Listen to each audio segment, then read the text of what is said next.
नमस्कार, जय हिंद, वंदे मातरम साथियों। ये है बिहार मद्य निषेध पुलिस के लिए मास्टर वीडियो। जी हां, आपको बता दें, बिहार मद्य निषेध पुलिस के परीक्षा में बिहार से संबंधित करीब 15 से 20 प्रश्न पूछा जाएगा और वो सभी प्रश्न को हम इस वीडियो में कवर कराएंगे जो आपके परीक्षा में पूछा जाएगा। इसलिए आपसे रिक्वेस्ट है कि आप लोग इस वीडियो को एक बार जरूर देख करके जाएं, क्योंकि बिहार से संबंधित जितना भी प्रश्न पूछा जाएगा इसी वीडियो से मिल जाएगा। तो चलिए शुरू करते हैं। उम्मीद करूंगा कि आप लोग इस वीडियो को पूरा देखिएगा। तो देखिए, पहला चैप्टर है बिहार का इतिहास। बिहार का इतिहास में पहला प्रश्न है, राजनीति रत्नाकर पुस्तक के लेखक कौन है? राजनीति रत्नाकर पुस्तक के लेखक है चंदेश्वर, ऑप्शन नंबर ए। एक्स्ट्रा जानकारी आपको ध्यान रखना है कि मिथिला राजा के मंत्री चंदेश्वर ने अपनी रचना राजनीति रत्नाकर में राज के ब्राह्मण नीति का आधार मंडल सिद्धांत बताया है। यह भी 60 गुणीय सिद्धांत और साम दान भेद और दंड के उपायों के प्रयोग का परामर्श देता है। अगला देखिए, क्वेश्चन नंबर 2, कौटिल्य की पुस्तक अर्थशास्त्र किस विषय पर आधारित है? ये देखिए, अर्थशास्त्र पुस्तक जो है चंद्रगुप्त के प्रधानमंत्री कौटिल्य द्वारा लिखा गया है। कौटिल्य का क्या नाम है दूसरा? चाणक्य विष्णुगुप्त, इन्होंने लिखा है। और ये अर्थशास्त्र पुस्तक जो है शासन कला के सिद्धांत और अभ्यास पर आधारित है, ऑप्शन नंबर बी। अगला देखिए, उद्वंत प्रकाश के लेखक कौन है? तो ये होगा आपका मौली कवि। मौली कवि के लेखक जो है, मौली कवि जो लेखक है, ये आपका उद्वंत की रचना की है। अगला क्वेश्चन नंबर 4 देखिए, मौर्यकालीन स्थापत्य कला के साक्ष्य कहां से प्राप्त हुए हैं? ये बराबर से, पाटलिपुत्र से और राजगीर से, यानी कि उपयुक्त सभी जगह से, ऑप्शन नंबर डी। बिहार पर गहरवालों के अधिपत्य का प्रमाण कहां से मिलता है? यह आपका मनेर ताम्रपत्र से मिलता है, ऑप्शन नंबर ए। बिहार के किस तुर्क राजवंश के अभिलेख प्राप्त हुए हैं? तो देखिए, यह आपका तुगलक वंश का अभिलेख प्राप्त हुए हैं, ऑप्शन नंबर सी। बिहार के किस क्षेत्र के संबंध में बसाती नूल उन्स एक मूल्यवान स्रोत है? तो ये होगा आपका तिरहुत। ओके, तिरहुत वैसे प्रमंडल भी है। बिहार आने वाला महत्वपूर्ण चीन यात्री का नाम क्या है? तो ये आपका फाहियान, युआनच्वांग, इत्संग, ये सभी हो जाएगा उपयुक्त डी, ऑप्शन नंबर डी। अगला देखिए, क्वेश्चन नंबर 9, मुगल काल में बिहार आने वाला प्रथम विदेशी यात्री कौन था? तो मुगल काल में बिहार आने वाला प्रथम विदेशी यात्री था मुल्ला तकिया, ऑप्शन नंबर ए। इनमें से यूरोपीय यात्रियों में कौन बिहार नहीं आया था? तो देखिए, इनमें मैनेरिक, जॉन मार्शल और पीटर मुंडी, ये सभी जो है बिहार आए थे, लेकिन ये फ्रांस या बर्निया नहीं आए थे, ऑप्शन नंबर सी सही जवाब। बहारी स्थाने गैबी किसकी रचना है? यह है मिर्जानाथन का, ऑप्शन बी। अगला क्वेश्चन नंबर 12 देखिए, प्राचीन बिहार के इतिहास के जानकारी के मुख्य स्रोत इनमें से कौन कौन है? तो यहाँ पे आपका ऑप्शन नंबर डी सही जवाब होगा। 1 2 3 4 5, यानी कि उपयुक्त सभी। भग्नावशेष, यात्रा वृत्तांत, अभिलेख, सिक्के और धार्मिक ग्रंथ से बिहार के इतिहास की जानकारी मिलते हैं। उपयुक्त यहाँ पे सही जवाब होगा सभी, ऑप्शन नंबर डी। अगला देखिए, क्वेश्चन नंबर 13, प्राचीन पाटलिपुत्र के संबंध में जानकारी के स्रोत कहाँ पे है? तो यह होगा आपका ऑप्शन नंबर डी, यानी कि भग्नावशेष, यात्रा वृत्तांत और धार्मिक ग्रंथ, ऑप्शन नंबर डी। अगला देखिए, क्वेश्चन नंबर 14, बिहार में मौर्यकालीन अभिलेख कहां से प्राप्त हुए हैं? तो ये होगा आपका ऑप्शन नंबर सी सही जवाब होगा।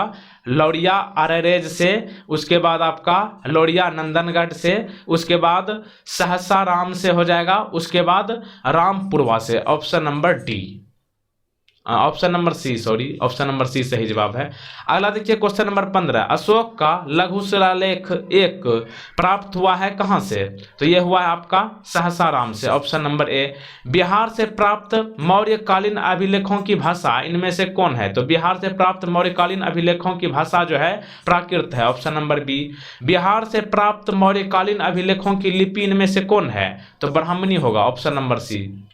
अगला देखिए, क्वेश्चन नंबर 18, मिर्तुल अहवाल किसकी रचना है? तो देखिए, मिर्तुल अहवाल जो है मुल्ला बहबहानी द्वारा लिखा गया है, ऑप्शन नंबर सी। अगला देखिए, क्वेश्चन नंबर 19, मध्यकालीन मिथिला के इतिहास के स्रोत में महत्वपूर्ण इनमें से क्या है? तो यह होगा आपका कीर्तिलता, कीर्ति पताका और वर्ण रत्नाकर जो है मध्यकालीन मिथिला के इतिहास के स्रोत में इंपॉर्टेंट है, ऑप्शन नंबर डी, उपयुक्त सभी। क्वेश्चन नंबर 20, बिहार में धातु प्रस्तर युगीन अवशेष कहां से मिले हैं? तो ये होगा आपका चिरांद जो कि छपरा में है, और चेचर ये वैशाली और सोनपुर से, साथ ही मनेर से, यानी कि उपयुक्त सभी से आपका बिहार में धातु प्रस्तर युगीन अवशेष मिले हैं। अगला देखिए क्वेश्चन नंबर 21, बिहार के गया जिले के अपसड से प्राप्त अभिलेख में किस राजवंश के बारे में जानकारी मिलती है? तो यह होगा आपका परवर्ती गुप्त वंश के बारे में जानकारी मिलती है। क्वेश्चन नंबर 22 देखिए, बिहार प्रांत के आरा से प्राप्त देवब नार्क का लेख तथा शाहपुर जो कि पटना में है, शाहपुर एवं मंदार जो कि बांका में है, यहाँ से प्राप्त लेखों में जानकारी इनमें से किसके बारे में मिलती है? तो यह होगा आपका परवर्ती गुप्त वंश के बारे में। ऑप्शन नंबर डी यहाँ पे सही जवाब होगा। एक्स्ट्रा जानकारी देखिए, देव बरनाक के अभिलेख में परवर्ती गुप्त शासक देवगुप्त, विष्णुगुप्त एवं जीवित गुप्त द्वितीय का नाम मिलता है। क्वेश्चन नंबर 23 देखिए, पाल शासकों के बारे में जानकारी कहां से मिलती है? तो यह होगा आपका देवपाल के मुंगेर अभिलेख से, नारायण पाल का भागलपुर, ताम्रपत्रा अभिलेख से, और महिपाल प्रथम के नालंदा एवं मुजफ्फरपुर अभिलेख से, यानी कि उपयुक्त सभी जगह से पाल शासकों के बारे में जानकारी मिलती है। Option number D. Question number 24 देखिए, बिहार के लिए सर्वाधिक प्राचीन साहित्यिक स्रोत इनमें से कौन है? तो अर्थव्यद हो जाएगा, ऑप्शन नंबर ए। क्वेश्चन नंबर 25 देखिए, बिहार में स्थित महाजनपदों के बारे में जानकारी कहां से मिलती है? तो यह होगा आपका अंगुत्तर निकाय से, ऑप्शन नंबर बी।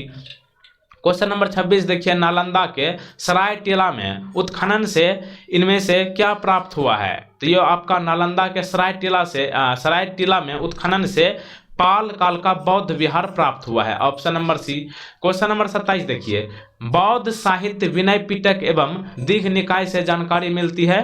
तो यह होगा आपका मगध के राजतंत्र एवं वैशाली के गणतंत्रों के बारे में और मौर्योत्तर बिहार के बारे में जो है बौद्ध साहित्य विनय पिटक एवं दीघ निकाय से जानकारी मिलती है, यानी कि ऑप्शन नंबर सी, ए एवं बी दोनों। क्वेश्चन नंबर 28, बिहार में बड़े पैमाने पर उत्खनन कार्य करवाने वाला तथा कई प्राचीन स्थलों की खोज करने वाले पुरातत्ववेत्ता कौन थे? तो ये आपका कनिघम थे, option number D. Question number 29, Nalanda में स्थित बड़ा गांव जो कि नालंदा महाविहार के नाम से जाना जाता है, इसका पता किसने लगाया था? तो ये होगा आपका कनिघम, ऑप्शन नंबर बी। और यहाँ पे एक्स्ट्रा जानकारी ये आपको ध्यान रखना है कि वहां से 2 अभिलेख भी मिले हैं जिन पर नालंदा का नाम उत्कीर्ण है, और बिहार शरीफ में कुमारगुप्त प्रथम और स्कंदगुप्त का प्रसिद्ध स्तंभ भी प्राप्त हुआ है। कनिघम ने बोध गया के मंदिर को भी खोजा था। क्वेश्चन नंबर 30 देखिए, पुरातत्ववेत्ता कनिघम ने बिहार में खोजा की मतलब क्या खोजा पुरातत्ववेत्ता कनिघम? तो ये होगा आपका केसरिया स्तूप जो कि चंपारण में है, और लौरिया अरेराज का अशोक स्तंभ, और बसाड के अवशेषों के आधार पर वैशाली के प्राचीन स्थल, यानी कि उपयुक्त सभी, option number D. Question number 31 देखिए, विदेह के राजा जनक ने निष्क या स्वर्ण या सतनाम उपहार में दिए, यह कहाँ वर्णित है? यह है बृहदारण्यक उपनिषद में, ऑप्शन नंबर ए यहाँ पे सही जवाब है। क्वेश्चन नंबर 32 देखिए, बिहार से प्राप्त मौर्य अभिलेखों की लिपि इनमें से कौन है? तो यह होगा आपका इनमें से कोई नहीं, बिहार से प्राप्त मौर्य अभिलेखों की लिपि है। क्वेश्चन नंबर 33 देखिए, बिहार से प्राप्त पहला द्विभाषी अभिलेख किस मध्यकालीन शासक से संबंधित है? तो बिहार से प्राप्त पहला द्विभाषी अभिलेख जो है शेरशाह से संबंधित है, option number B. Question number 34 देखिए, वह पहला मुगल शासक कौन था जिसके अभिलेख बिहार में मिले हैं? तो यह है आपका अकबर। क्वेश्चन नंबर 35, बौद्ध धार्मिक साहित्य में कौन ग्रंथ प्राचीन बिहार के इतिहास के संबंध में जानकारी का स्रोत है? तो ये होगा आपका दीघ निकाय, ठीक ना, ऑप्शन नंबर यहाँ पे बी सही जवाब है। अगला देखिए क्वेश्चन नंबर नेक्स्ट, सियर उल मुताखरीन की रचना किसने की है? तो ये आपका गुलाम हुसैन तबतबाई ने की है, ऑप्शन नंबर ए। क्वेश्चन नंबर नेक्स्ट, मध्यकालीन बिहार से संबंधित इन स्रोतों को सही सुमेलित करें, यानी कि आपको मिलान यहाँ पे करना है। आपको टाइम चाहिए तो आप वीडियो को रोक करके कीजिएगा। तो देखिए यहाँ पे डायरेक्ट सही जवाब है ऑप्शन नंबर बी। मिला लीजिए, अब इसको ए को मिलाइए, रियाज उस सलातीन, इसके रचनाकार है गुलाम हुसैन सलीम। उसके बाद है तारीखे शेरशाही, इसके रचनाकार है अब्बास सरवानी। उसके बाद है आपका वाकियाते मुस्ताकी, इसके लेखक जो है आपका रिजकुल्ला है, ठीक। उसके बाद आपका अफसानाए सहा है, इसके लेखक जो है शेख कबीर है। उसके बाद आपका बसाती नुल उन्स है, इसके लेखक जो है इक्तसान देहलवी है, यानी कि ऑप्शन नंबर बी यहाँ पे सही जवाब है। अगला देखिए, मुल्ला बहबहानी कहाँ के यात्री थे? तो ये थे आपका ईरान के। और मुल्ला बहबहानी के यात्री वृत्तांत से आधुनिक बिहार के बारे में जानकारी मिलती है। क्वेश्चन नंबर नेक्स्ट है कि आधुनिक बिहार के अध्ययन के लिए इनमें से स्रोत कौन है? तो ये होगा आपका ऑप्शन नंबर डी, उपयुक्त सभी। तो देखिए यहाँ पे कौन कौन होगा, फ्रांसिस बुकानन द्वारा संकलित विभिन्न report, district gazetteer, land survey and settlement report, और Fort William India House correspondence series, यानी कि ऑप्शन नंबर डी यहाँ पे सही जवाब है, उपयुक्त सभी। क्वेश्चन नंबर 40 देखिए, कौटिल्य के अर्थशास्त्र में किस पहलू पर प्रकाश डाला गया है? तो कौटिल्य के अर्थशास्त्र में जो है राजनीतिक नीतियों के बारे में जानकारी है, ऑप्शन नंबर बी। अगला देखिए क्वेश्चन नंबर 41, अपसट जो कि गया में है, यहां से प्राप्त एक मंदिर का भग्नावशेष प्राप्त हुआ है। इसके दीवारों पर कथा दृश्य अंकित है, किसके अंकित है यहाँ पे? तो ये होगा आपका रामायण के। अब देखिए अगला आ गया है प्राचीन बिहार, पूर्व ऐतिहासिक बिहार के बारे में आपको कुछ क्वेश्चंस आपसे पूछे जाते हैं, उसको आप देख लीजिए। देखिए पहला है, बिहार में पूर्व ऐतिहासिक काल का आरंभ कहां से होता है अनुमानित? तो ये होगा आपका 40,000 ईसा पूर्व से, ऑप्शन नंबर सी। बिहार में पूर्व ऐतिहासिक काल के अवशेषों में प्राप्त इनमें से क्या हुए हैं? तो ये होगा आपका ऑप्शन नंबर डी, 1, 2 एवं 3, यानी कि कुल्हाड़ियों के फलक, चाकू एवं खुरपी और मर्द भांड, ऑप्शन नंबर डी यहाँ पे सही जवाब है। क्वेश्चन नंबर नेक्स्ट देखिए, बिहार में आदि मानव के निवास के आरंभिक साक्ष्य कहां से प्राप्त हुई है? तो ये देखिए आदि मानव के निवास के आरंभिक साक्ष्य जो है मुंगेर एवं नालंदा से प्राप्त हुआ है, ऑप्शन नंबर बी। बिहार में आदि मानव के उपस्थिति के आरंभिक साक्ष्य किस युग के हैं? तो ये है आपका पूर्व प्रस्तर युग के, ऑप्शन नंबर ए। बिहार में मध्यवर्ती प्रस्तर युग के साक्ष्य कहां से मिले हैं? ये मुंगेर से मिले हैं। क्या मिले हैं मुंगेर से? मध्यवर्ती प्रस्तर युग के साक्ष्य। बिहार में चिरांद जो कि सारण में है एवं चेचर जो कि वैशाली में है, यहां से किस युग के अवशेष प्राप्त हुए हैं? तो नव प्रस्तर युग प्राप्त हुए हैं यहां से, ऑप्शन नंबर डी। अगला देखिए, बिहार में ताम्र प्रस्तर युग के परवर्ती चरण के अवशेष कहां से प्राप्त हुए हैं? तो ये होगा आपका चिरांद जो कि सारण में है, चेचर जो कि वैशाली में है, और सोनपुर एवं मनेर, उपयुक्त सभी, ऑप्शन नंबर डी। अब देखिए ऐतिहासिक काल का आरंभ बिहार में, तो देखिए बिहार सहित पूर्वी भारत में आर्यों का आगमन हुआ था अनुमानतः किस काल में? तो देखिए बिहार सहित पूर्वी भारत में आर्यों का आगमन जो हुआ था लगभग 800 ईसा पूर्व में, यानी कि ऑप्शन नंबर सी सही जवाब होगा, उत्तर वैदिक काल में। नेक्स्ट है कि बिहार सहित पूर्वी भारत में आर्यों के विस्तार में कौन सहायक था? लोहे का उपयोग सहायक था, ऑप्शन नंबर बी यहां पे सही जवाब होगा। अगला देखिए, श्रुति तथा किंवदंती के अनुसार महाभारत युद्ध के समय बिहार में मुख्य राज्य कौन कौन थे? तो देखिए श्रुति तथा किंवदंती के अनुसार महाभारत युद्ध के समय बिहार में मुख्य राज्य जो थे मगध तथा विदेह एवं अंग एवं लिच्छवी थे, ऑप्शन नंबर सी यहाँ पे सही जवाब होगा, उपयुक्त ए एवं बी दोनों। वेद के किस ग्रंथ में बिहार के विदेह राज्य में आर्यों के आगमन तथा निवास का साक्ष्य विवरण मिलता है? तो यह होगा आपका शतपथ ब्राह्मण में, ऑप्शन नंबर ए। तो देखिए विदेह की प्रथम चर्चा शतपथ ब्राह्मण में मिलती है, ये आपको ध्यान रखना है। अगला देखिए क्वेश्चन नंबर 5, बिहार का कौन सा प्राचीन राज्य आरंभ में बहुत दिनों तक आर्यावर्त के बाहर था तथा अनार्य जाति के लोगों का आवास स्थल रहा था? तो यह होगा आपका मगध, ऑप्शन नंबर सी। अगला देखिए, बिहार में उपनिषद काल में ब्राह्मण धर्म तथा ज्ञान का महान केंद्र कहां पर था? तो यह होगा आपका विदेह। और आपको यह भी ध्यान रखना है कि विदेह के राजा जनक प्रसिद्ध दार्शनिक थे और यह राज्य व्याकरण, साहित्य तथा दर्शन शास्त्र का महत्वपूर्ण केंद्र था। अगला देखिए, अर्थवेद में व्रात्य शब्द का प्रयोग किस राज्य के लोगों के लिए किया गया है? तो ये होगा आपका मगध राज्य के लिए, ऑप्शन नंबर बी। तो देखिए अर्थवेद के एक सूक्त में पहली बार मगध का वर्णन भी मिलता है। अगला देखिए क्वेश्चन नंबर 8, बिहार का कौन सा राज्य उत्तर वैदिक काल का एक महत्वपूर्ण राज्य था? तो देखिए बिहार का उत्तर वैदिक काल का एक महत्वपूर्ण राज्य इनमें से विदेह था, ऑप्शन नंबर डी। बिहार के भौगोलिक क्षेत्र की चर्चा सबसे पहले किस साहित्यिक रचना से मिलती है? तो बिहार के भौगोलिक क्षेत्र की चर्चा जो है सबसे पहले शतपथ ब्राह्मण से मिलती है, ऑप्शन नंबर डी। अब देखिए बिहार में महाजनपद से कितने क्वेश्चंस बनते हैं? 6ठी शताब्दी ईसा पूर्व में भारत में 16 महाजनपदों का उदय हुआ। इनमें कितने महाजनपद वर्तमान बिहार के क्षेत्रों में स्थित थी? तो ये होगा आपका 3। तो देखिए 16 महाजनपदों के बारे में जानकारी बौद्ध ग्रंथ अंगुत्तर निकाय से मिलती है। डायरेक्ट पूछेगा कि 16 महाजनपदों के बारे में जानकारी किस ग्रंथ से मिलती है? तो ध्यान रखिएगा बौद्ध ग्रंथ अंगुत्तर निकाय से। अगला देखिए इनमें से कौन सा महाजनपद वर्तमान बिहार के क्षेत्र में स्थित नहीं था? तो ये होगा आपका वत्स। बिहार के किन क्षेत्रों में अंग महाजनपद स्थित था? तो ये होगा भागलपुर एवं मुंगेर जिला में। अंग महाजनपद की राजधानी कहाँ थी? अंग महाजनपद की राजधानी थी आपका चंपा, ऑप्शन नंबर डी। और ये बुद्ध के समय तक चंपा की गणना भारत के 6 महानगरियों में की जाती थी। अगला देखिए बिहार के पटना तथा गया का जिला किस महाजनपद में सम्मिलित था? तो ये होगा आपका मगध में। मगध महाजनपद की राजधानी कहाँ थी? तो मगध महाजनपद की राजधानी थी गिरिब्रज, जो कि आज का राजगीर है। अगला देखिए मगध तथा अंग महाजनपद को कौन सी नदी अलग करती थी? तो मगध और अंग महाजनपद को चंपा नदी अलग करती थी। बिहार में स्थित कौन सा महाजनपद 8 राज्यों का एक संघ था? तो यह था आपका वज्जी।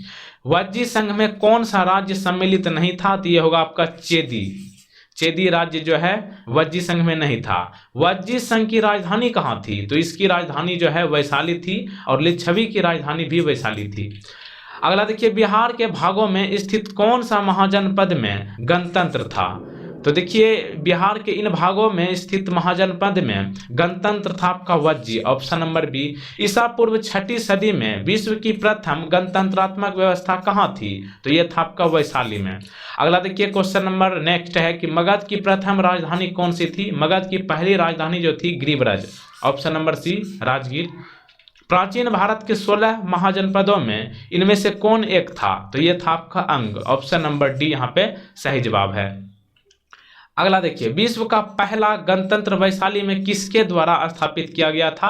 तो यह होगा आपका लिच्छवी के द्वारा विश्व का पहला गणतंत्र जो है वैशाली में स्थापित की गई थी। अब देखिए बिहार में जैन धर्म से कितने प्रश्न बनते हैं? जैन धर्म के वास्तविक संस्थापक और 24वें एवं अंतिम तीर्थकर महावीर का जन्म कहाँ हुआ था? तो यह हुआ था आपका कुंडग्राम में, ऑप्शन नंबर सी। और महावीर का बचपन का नाम क्या था?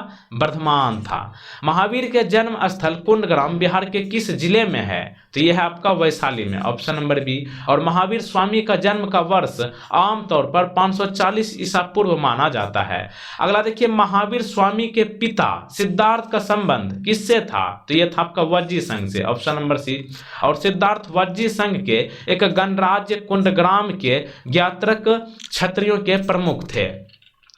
अगला देखिए महावीर स्वामी की माता त्रिशला, जिसे विदेह दत्ता के नाम से भी जाना जाता है, ये कहाँ की राजकुमारी थी? यानी कि महावीर स्वामी की माता जिनका नाम था त्रिशला, ये कहाँ की राजकुमारी थी? तो ये आपका लिच्छवी की राजकुमारी थी। और त्रिशला जो है लिच्छवी प्रमुख चेटक की बहन थी। महावीर स्वामी ने अपना अंतिम उपदेश कहाँ दिया था? पावापुरी में दिया था, ऑप्शन नंबर ए। और पावापुरी जो है बिहार के नालंदा जिले में स्थित है। महावीर की मृत्यु कहाँ हुई थी? ये आपका पावापुरी में ही हुई थी महावीर की मृत्यु। प्रथम जैन संगीति का आयोजन कहाँ हुआ था? पाटलिपुत्र में हुआ था प्रथम जैन संगीति का आयोजन। प्रथम जैन संगीति का आयोजन किसके शासन काल में हुआ था? यह आपका चंद्रगुप्त मौर्य के शासन काल में जो है पहला जैन संगीति का आयोजन हुआ था। अगला देखिए प्रथम जैन संगीति की अध्यक्षता किसने की थी? तो यह आपका स्थूलभद्र होगा, ऑप्शन नंबर डी। अगला देखिए क्वेश्चन नंबर 10 है कि प्रथम जैन संगीति का आयोजन पाटलिपुत्र में हुआ था, जिसमें कार्य हुए, मतलब प्रथम जैन संगीति का आयोजन जो पाटलिपुत्र में हुआ था, इनमें से कौन सा कार्य वहां पर हुआ था? तो यह होगा आपका जैन धर्म के महत्वपूर्ण 12 अंगों का प्रणयन किया गया एवं जैन धर्म के 2 भागों श्वेतांबर एवं दिगंबर में विभाजन हुआ। ऑप्शन नंबर बी यहाँ पे सही जवाब होगा। डायरेक्ट पूछेगा कि जैन धर्म जो है 2 भागों में बटा, श्वेतांबर एवं दिगंबर में। यहाँ पे आपको ये डायरेक्ट पूछ लेगा कि ये कौन सा जैन संगीति का आयोजन में ऐसा हुआ था? प्रथम में कहाँ हुआ था? पाटलिपुत्र में।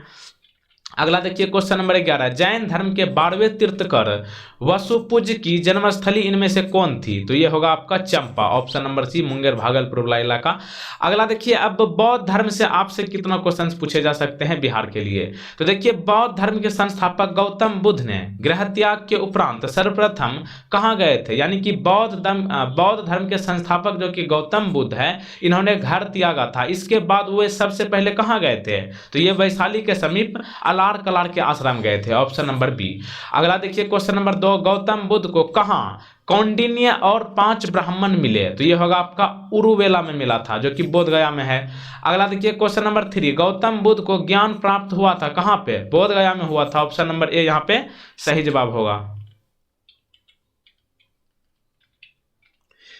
क्वेश्चन नंबर 4 है कि गौतम बुद्ध को किस नदी के किनारे ज्ञान की प्राप्ति हुई थी? तो गौतम बुद्ध को ज्ञान की प्राप्ति जो है निरंजना नदी के किनारे हुई थी, ऑप्शन नंबर बी। और उन्हें ज्ञान की प्राप्ति बोध गया में निरंजना नदी के किनारे एक पीपल वृक्ष के नीचे हुआ था। गौतम बुद्ध को कौन सा वृक्ष के नीचे ज्ञान की प्राप्ति हुई थी? पीपल वृक्ष के नीचे। क्वेश्चन नंबर 5 देखिए, राजगीर में आयोजित प्रथम बौद्ध संगीति में कौन से कार्य हुए थे इनमें से? तो बुद्ध की शिक्षाओं का संकलन सूत और विनय पिटक में हुआ था, ऑप्शन नंबर बी यहाँ पे सही जवाब होगा। और प्रथम बौद्ध संगीति का आयोजन लगभग 483 ईसा पूर्व में हुआ था। क्वेश्चन नंबर 6 है कि द्वितीय बौद्ध संगीति का आयोजन वैशाली में हुआ, इसमें किए गए कार्य किया जो गया था वो कौन है?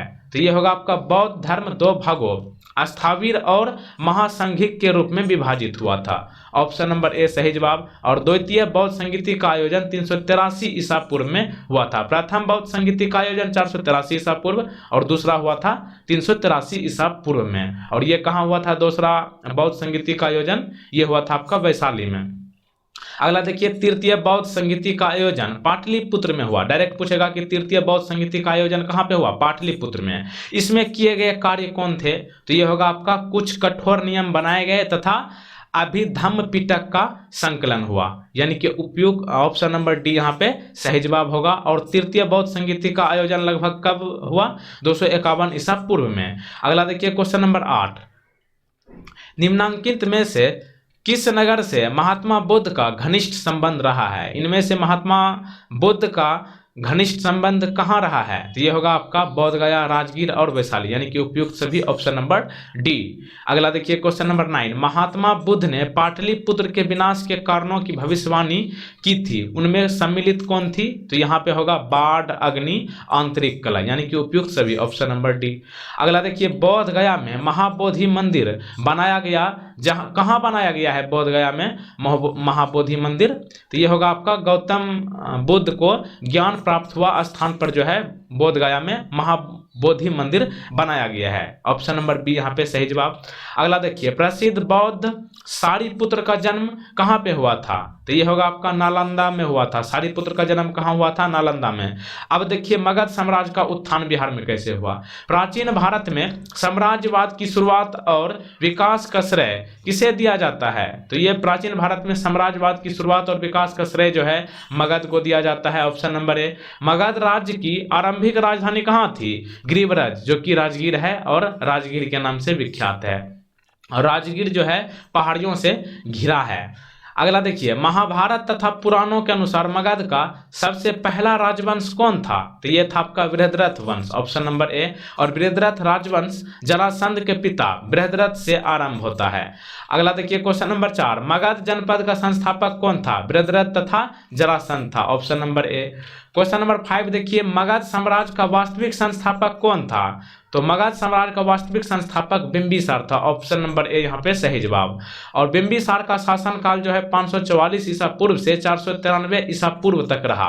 बिंबिसार एवं अजातशत्रु किस वंश के थे? ये हर्यक वंश से जुड़े थे। कौन? बिंबिसार एवं अजातशत्रु। और बिंबिसार को श्रेनिक तथा अजातशत्रु को कुनिक भी कहा जाता था। बिंबिसार महात्मा बुद्ध का मित्र था।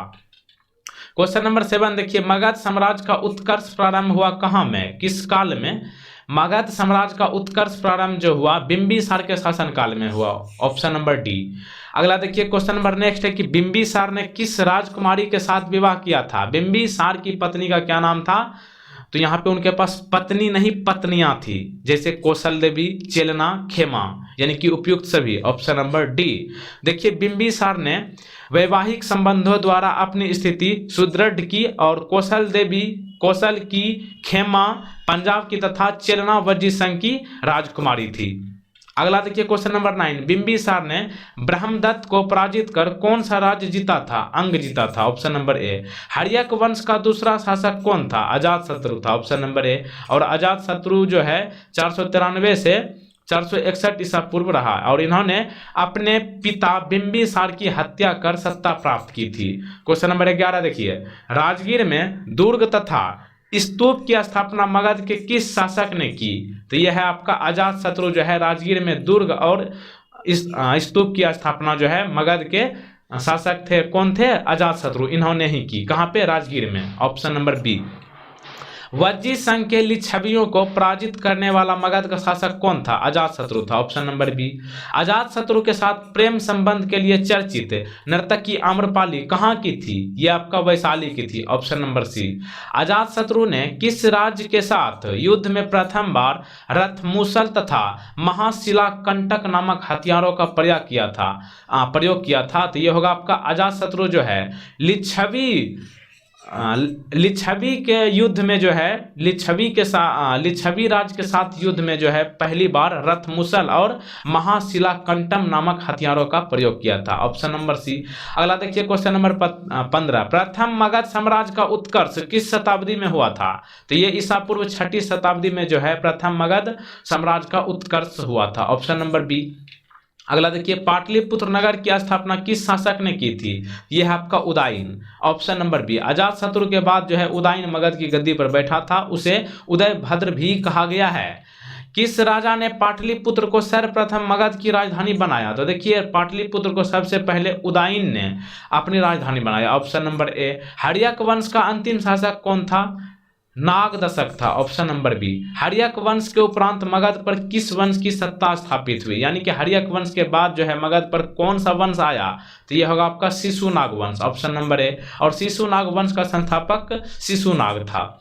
अगला देखिए, सर्वप्रथम मगध के किस शासक ने गिरिवराज, जो कि राजगीर के नाम से जाना जाता है, इसके अतिरिक्त वैशाली को भी अपनी राजधानी बनाया, यानी कि सबसे पहले मगध के कौन सा शासक राजगीर के साथ साथ वैशाली को भी अपनी राजधानी बनाया था, तो यह होगा आपका शिशुनाग, ऑप्शन नंबर डी।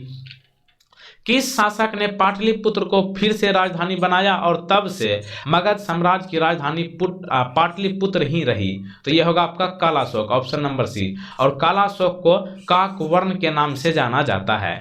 द्वितीय बौद्ध संगीति का आयोजन किसके शासन काल में हुआ था, कालाशोक के समय में हुआ था। द्वितीय बौद्ध संगीति का आयोजन कहाँ हुआ था, वैशाली में हुआ था। और द्वितीय बौद्ध संगीति या समिति का आयोजन जो है 383 ईसा पूर्व में हुआ था। अगला देखिए, द्वितीय बौद्ध संगीति की अध्यक्षता किसने की थी, साबकमिर ने की थी, ऑप्शन नंबर ए। नंद वंश का संस्थापक कौन था, यह होगा आपका महापद्म नंद, ऑप्शन नंबर ए। और झा एवं श्रीमाली की पुस्तक प्राचीन भारत में नंद वंश का संस्थापक महानंदनी को बताया गया है। अगला देखिए क्वेश्चन नंबर 26, मगध के किस शासक को कली का अंश परशुराम अवतार क्षत्रियों का सर्वत्रांतक एकछत्र और एकराट कहा गया है, तो मगध के कौन सा शासक को यह सब कहा गया है, महापद्म नंद को कहा गया है, ऑप्शन नंबर बी। और यह नंद वंश का सर्वाधिक प्रतापी शासक था। नंद वंश का अंतिम शासक कौन था, धनानंद था, ऑप्शन नंबर सी। प्रथम बौद्ध संगीति का आयोजन किसके शासन काल में हुआ था, तो यह होगा आपका अजातशत्रु, ऑप्शन नंबर बी। और इसका आयोजन लगभग जो है 483 ईसा पूर्व में हुआ था, किसका, प्रथम बौद्ध संगीति का आयोजन। और इस राजा कौन थे, अजातशत्रु। प्रथम बौद्ध संगीति का आयोजन कहाँ हुआ था, यह आपका गिरिवराज, जो कि राजगीर के नाम से जाना जाता है, यहीं पे हुआ था। प्रथम बौद्ध संगीति की अध्यक्षता किसने किया था, तो महाकश्यप ने किया था, ऑप्शन नंबर ए। मगध साम्राज्य में कलिंग का विलय सर्वप्रथम किसने किया था, तो देखिए मगध साम्राज्य में कलिंग का विलय जो है महापद्म नंद ने किया था, ऑप्शन नंबर डी। इनमें से मगध का कौन सा राजा सिकंदर महान का समकालीन थे, तो ये होगा आपका धनानंद जो है मगध का राजा था और ये राजा सिकंदर महान का समकालीन थे, ऑप्शन नंबर बी। और सिकंदर के आक्रमण के समय मगध का शासक कौन था, धनानंद। इनमें से किस राजा ने पाटलिपुत्र को बसाया था? तो उदयन ने बसाया था पाटलिपुत्र को।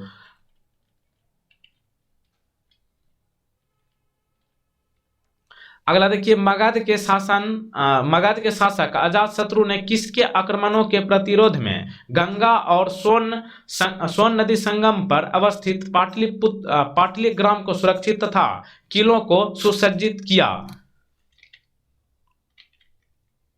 जो आगे चलकर पाटलिपुत्र नगर बना? देखिए प्रश्न एक बार फिर से पढ़ देता हूं। मगध के शासक अजातशत्रु ने किसके आक्रमणों के प्रतिरोध में गंगा और सोन नदी के संगम पर अवस्थित पाटलिग्राम को सुरक्षित तथा किलों को सुसज्जित किया, जो आगे चलकर पाटलिपुत्र नगर बना? तो यह होगा आपका वैशाली के वृज्जियों के आक्रमण से, ठीक ना। ऑप्शन नंबर सी यहाँ पे सही जवाब। अगला देखिए, मौर्य साम्राज्य की राजधानी कहाँ थी? मौर्य साम्राज्य की राजधानी जो है पाटलिपुत्र थी। Option number B. Chandragupta Maurya ने मगध की सत्ता किसकी सहायता से प्राप्त की है? तो चंद्रगुप्त मौर्य ने चाणक्य यानी कि विष्णुगुप्त की सहायता से मगध की सत्ता प्राप्त की। मौर्य साम्राज्य की स्थापना कब हुई? 320 ईसा पूर्व में हुई। Option number B. यूनानी दूत मेगास्थनीज किसके दरबार में पाटलिपुत्र आया था? चंद्रगुप्त मौर्य के समय में जो है यूनानी दूत मेगास्थनीज जो है पाटलिपुत्र आया था। मेगास्थनीज का पाटलिपुत्र आगमन कब हुआ था? 315 ईसा पूर्व में हुआ था। Option number B. Chandragupta Maurya के दरबार में मेगास्थनीज को भेजने वाला शासक कौन था? यह आपका सेल्यूकस था। मतलब डायरेक्ट आपसे डायरेक्ट पूछेगा कि चंद्रगुप्त मौर्य के दरबार में मेगास्थनीज जो आया था उसको कौन भेजा था? सेल्यूकस भेजा था। Option number B.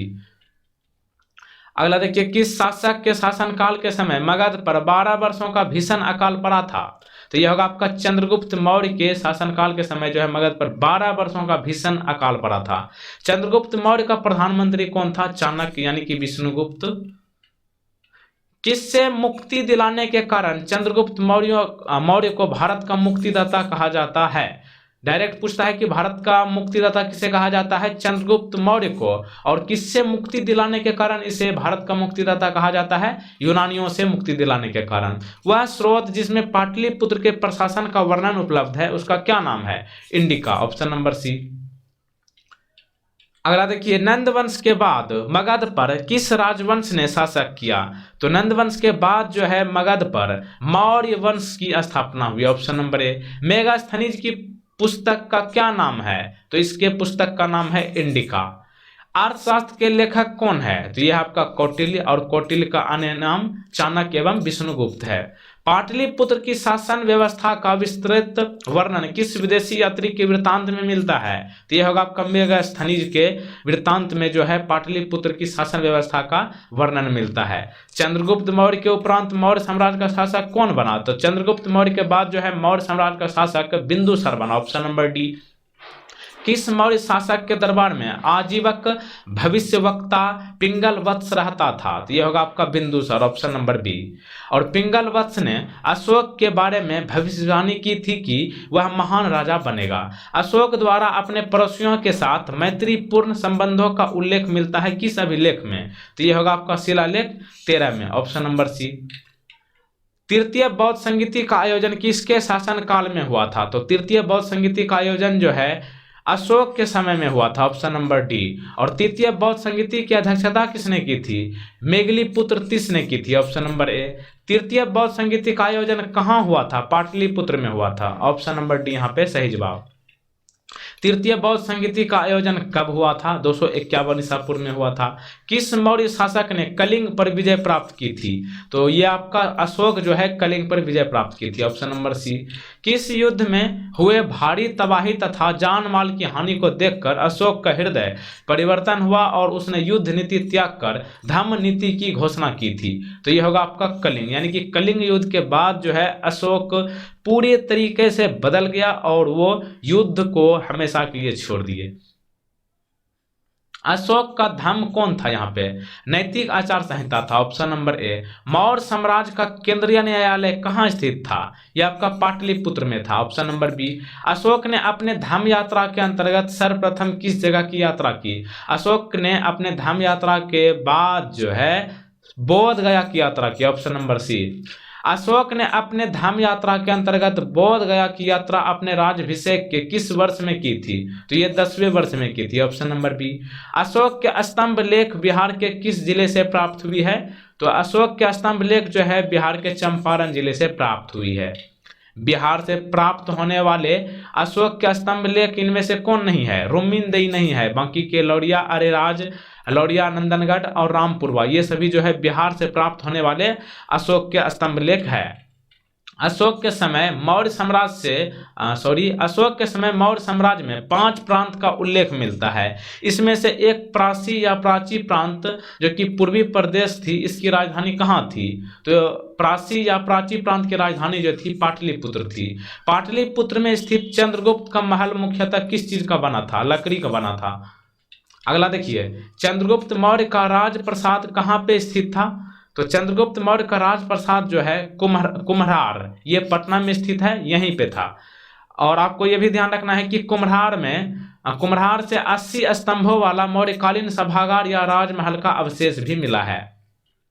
किस विद्वान ने चंद्रगुप्त मौर्य के राजप्रसाद के बारे में कहा है कि इसकी शान शौकत का मुकाबला ना तो सुसा और ना एक बेतना कर सकते हैं? तो यह विद्वान का नाम है Arrian, option number C. Chandragupta Maurya के राजप्रसाद के बारे में किसने कहा है कि यह प्रसाद मानव कृति नहीं है, वर्ण देवों द्वारा निर्मित है? तो यह होगा आपका Fahien, option number B.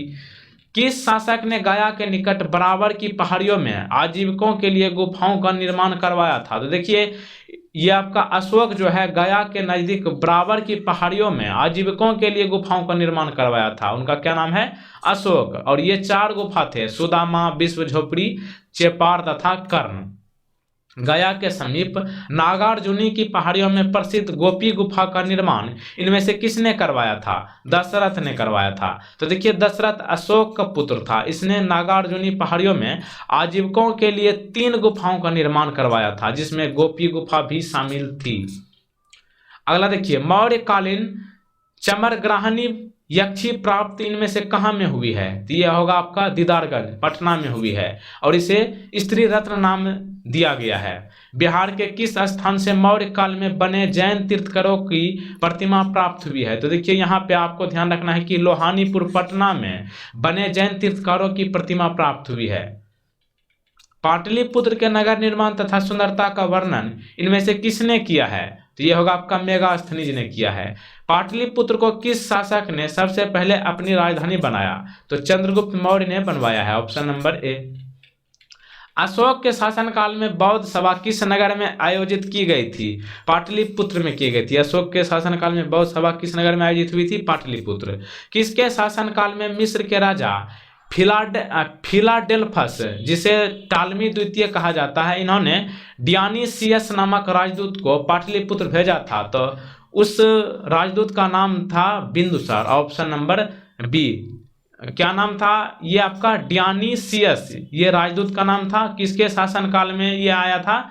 Bindusara के शासनकाल में, ऑप्शन नंबर बी। किस विद्वान के अनुसार चंद्रगुप्त मौर्य ने पालीब्रोथस, जिसे अब पाटलिपुत्रक उपनाम दिया गया है, ये धारण किया था? ये आपका जो है स्ट्रेबो होगा। ये स्ट्रेबो के अनुसार जो है चंद्रगुप्त मौर्य ने पालीब्रोथस, जो कि अब पाटलिपुत्रक है, इनका उपनाम धारण किया था। ये विद्वान का क्या नाम है जिन्होंने ये बातें बताई है? स्ट्रेबो। अगला देखिए, यूनानी दूत डिमालिकस का आगमन मगध के किस शासक के दरबार में हुआ? तो यह होगा आपका बिंदुसार के समय में। केवल वह स्तंभ जिसमें अशोक ने खुद को मगध का सम्राट बताया है, उस स्तंभ का क्या नाम है? भाब्रू स्तंभ नाम है। बराबर की गुफाओं का उपयोग किसने आश्रय गृह के रूप में किया? तो यह होगा आपका आजीविकों ने। अशोक की राजधानी कहाँ थी? अशोक की राजधानी जो है पाटलिपुत्र थी, ऑप्शन नंबर ए। अगला देखिए, मौर्य काल में पाटलिपुत्र का प्रशासन 30 नागरिकों की सभा संचालित करती थी, जो 5-5 सदस्यों की 6 समितियों में संगठित थी। यह कथन किसका है? तो ये मेगास्थनीज का कहना है कि मौर्य काल में पाटलिपुत्र का प्रशासन 30 नागरिकों की सभा संचालित करती थी, जो कि 5-5 सदस्यों की 6 समितियों में संगठित थी। यह कथन किसने कहा है? मेगास्थनीज। मौर्य प्रशासन के संबंध में कौन सा कथन सही है? तो यह होगा आपका यह केंद्रीयकृत था। मौर्य प्रशासन के बारे में इनमें से आपको यह ध्यान रखना है कि यह केंद्रीयकृत था, करों का बोझ अधिक था, प्रशासन तंत्र कठोर था। ऑप्शन नंबर डी यहाँ पे सही जवाब होगा, उपयुक्त सभी। अगला देखिए, अशोक के संबंध में कौन सा कथन सही है? तो अशोक के संबंध में, अशोक ने धर्म विजय की नीति अपनाई, बिल्कुल सही। अशोक ने विदेशों से संबंध स्थापित किए, बिल्कुल सही। अशोक ने प्रजा हित और कल्याण के उपाय किए, बिल्कुल सही, यानी कि उपयुक्त सभी, ऑप्शन नंबर डी। देव नाम पिय के नाम से किस शासक ने अपने आप को संबोधित किया? तो ये होगा अशोक, ऑप्शन नंबर बी। धम्म महामात के कार्य इनमें से क्या थे? तो ये होगा आपका धम्म नीति या क्रियान्वयन, लोगों के बीच दान वितरण, जल कल्याण के उपाय, यानी कि उपयुक्त सभी, ऑप्शन नंबर डी। मौर्यकालीन प्रशासन में राजू के इनमें से क्या कार्य थे? तो मौर्यकालीन प्रशासन में राजू के कार्य थे न्यायिक, ग्रामीण प्रशासन और राजस्व का विभाग, उपयुक्त सभी, ऑप्शन नंबर डी। मौर्यकालीन विद्वानों में किनका नाम आता है? तो मौर्यकालीन के विद्वानों में ये सभी का नाम आता है, 3 व्यक्ति का नाम आता है, ठीक ना। कौन कौन है? कौटिल्य, पाणिनि और उपावर्षी, यानी कि यहाँ पे आपको ध्यान रखना है कौन सा ऑप्शन सही जवाब होगा, ऑप्शन नंबर डी, यानी कि उपयुक्त सभी। मौर्यकालीन, देखिए अगला प्रश्न है, मौर्यकालीन स्थापत्य के सुंदर उदाहरण इनमें से कौन है? तो यहाँ पे आपको ध्यान रखना है, यहाँ पे सही जवाब होगा पाटलिपुत्र स्थित राजप्रसाद के अवशेष, दीदारगंज की यक्षी और बराबर की गुफाएं जो है, ये सभी मौर्यकालीन स्थापत्य के सुंदर उदाहरण है, यानी कि 1, 2, 3, ऑप्शन नंबर बी। अगला देखिए, अशोक की धम्म नीति की जानकारी कहाँ से मिलती है? अशोक की धम्म नीति की जानकारी जो है द्वितीय स्तंभ लेख से, 7वें शिलालेख से और द्वादश शिलालेख से, उपयुक्त सभी, ऑप्शन नंबर डी। अशोक के किस अभिलेख में दान और धम्म दान के अंतर को स्पष्ट किया गया है? तो अशोक के 9वें शिलालेख में धम्म दान के अंतर को स्पष्ट किया गया है। अगला देखिए, मौर्य साम्राज्य के पतन में कौन सा कारण शामिल नहीं है? मौर्य साम्राज्य के पतन में इनमें से आर्थिक संकट, यानी कि मौर्य साम्राज्य में कभी भी आर्थिक संकट नहीं आया था, बाकी बाद विदेशी आक्रमण हुआ था, अयोग्य शासक हुआ था और प्रांतीय विद्रोह भी हुआ था। अगला देखिए, मौर्योत्तर बिहार से संबंधित क्वेश्चंस। मौर्य साम्राज्य के उपरांत मगध पर किस वंश का शासन स्थापित हुआ? तो मौर्य साम्राज्य के बाद जो है मगध पर शुंग वंश आया, ऑप्शन नंबर बी। और शुंग वंश का शासनकाल जो है 185 ईसा पूर्व से 75 ईसा पूर्व तक रहा था। शुंग वंश का संस्थापक कौन था? पुष्यमित्र था, ऑप्शन नंबर ए। और पुष्यमित्र का शासनकाल 185 ईसा पूर्व से 149 ईसा पूर्व तक रहा था। किस शुंग शासक ने पाटलिपुत्र में स्थित कुकुटराम विहार को 3 बार नष्ट करवाने का कोशिश किया? तो ये होगा आपका, उस शुंग शासक का नाम था पुष्यमित्र, ऑप्शन नंबर सी। और पुष्यमित्र ने ब्राह्मण धर्म का पुनरुद्धार तथा बौद्धों के साथ उत्पीड़क और आक्रामक व्यवहार किया। अगला देखिए, पाटलिपुत्र पर यवन डेमेट्रियस का आक्रमण किस वंश के शासनकाल में हुआ था? तो यह होगा आपका शुंग वंश के समय जो है पाटलिपुत्र पर डेमेट्रियस का आक्रमण हुआ था। उस समय कौन सा वंश था? शुंग वंश। कहां पे हमला हुआ था? पाटलिपुत्र पर। पाटलिपुत्र पर डेमेट्रियस का आक्रमण कब हुआ था? ये 185 ईसा पूर्व में हुआ था। मगध में प्रथम ब्राह्मण राज्य स्थापित इनमें से किसने किया था? मगध में प्रथम ब्राह्मण राज्य जो है यह आपका पुष्यमित्र ने किया था, ऑप्शन नंबर सी। शुंग वंश के पतन के बाद मगध पर किस वंश का शासन स्थापित हुआ? तो शुंग वंश के बाद जो है मगध पर कान्व वंश आया, ऑप्शन नंबर सी। और कान्व वंश का शासन जो है 75 ईसा पूर्व से 30 ईसा पूर्व तक रहा। अगला देखिए, कान्व वंश का संस्थापक कौन था? तो ये होगा आपका वसुदेव, ऑप्शन नंबर डी। और शुंग वंश का अंतिम शासक देवभूमि की हत्या करके उसके सचिव वासुदेव ने मगध में कान्व वंश की नींव डाली। वासुदेव ने किसकी हत्या की थी? शुंग वंश का अंतिम शासक देवभूमि। डायरेक्ट पूछेगा कि शुंग वंश का अंतिम शासक कौन था? देवभूमि, जिसकी हत्या वासुदेव ने की थी और कान्व वंश की स्थापना की। कान्व वंश की सत्ता समाप्त किसने की? तो ये होगा आपका आंध्र सातवाहनों जो है कान्व वंश की सत्ता को खत्म कर दिया।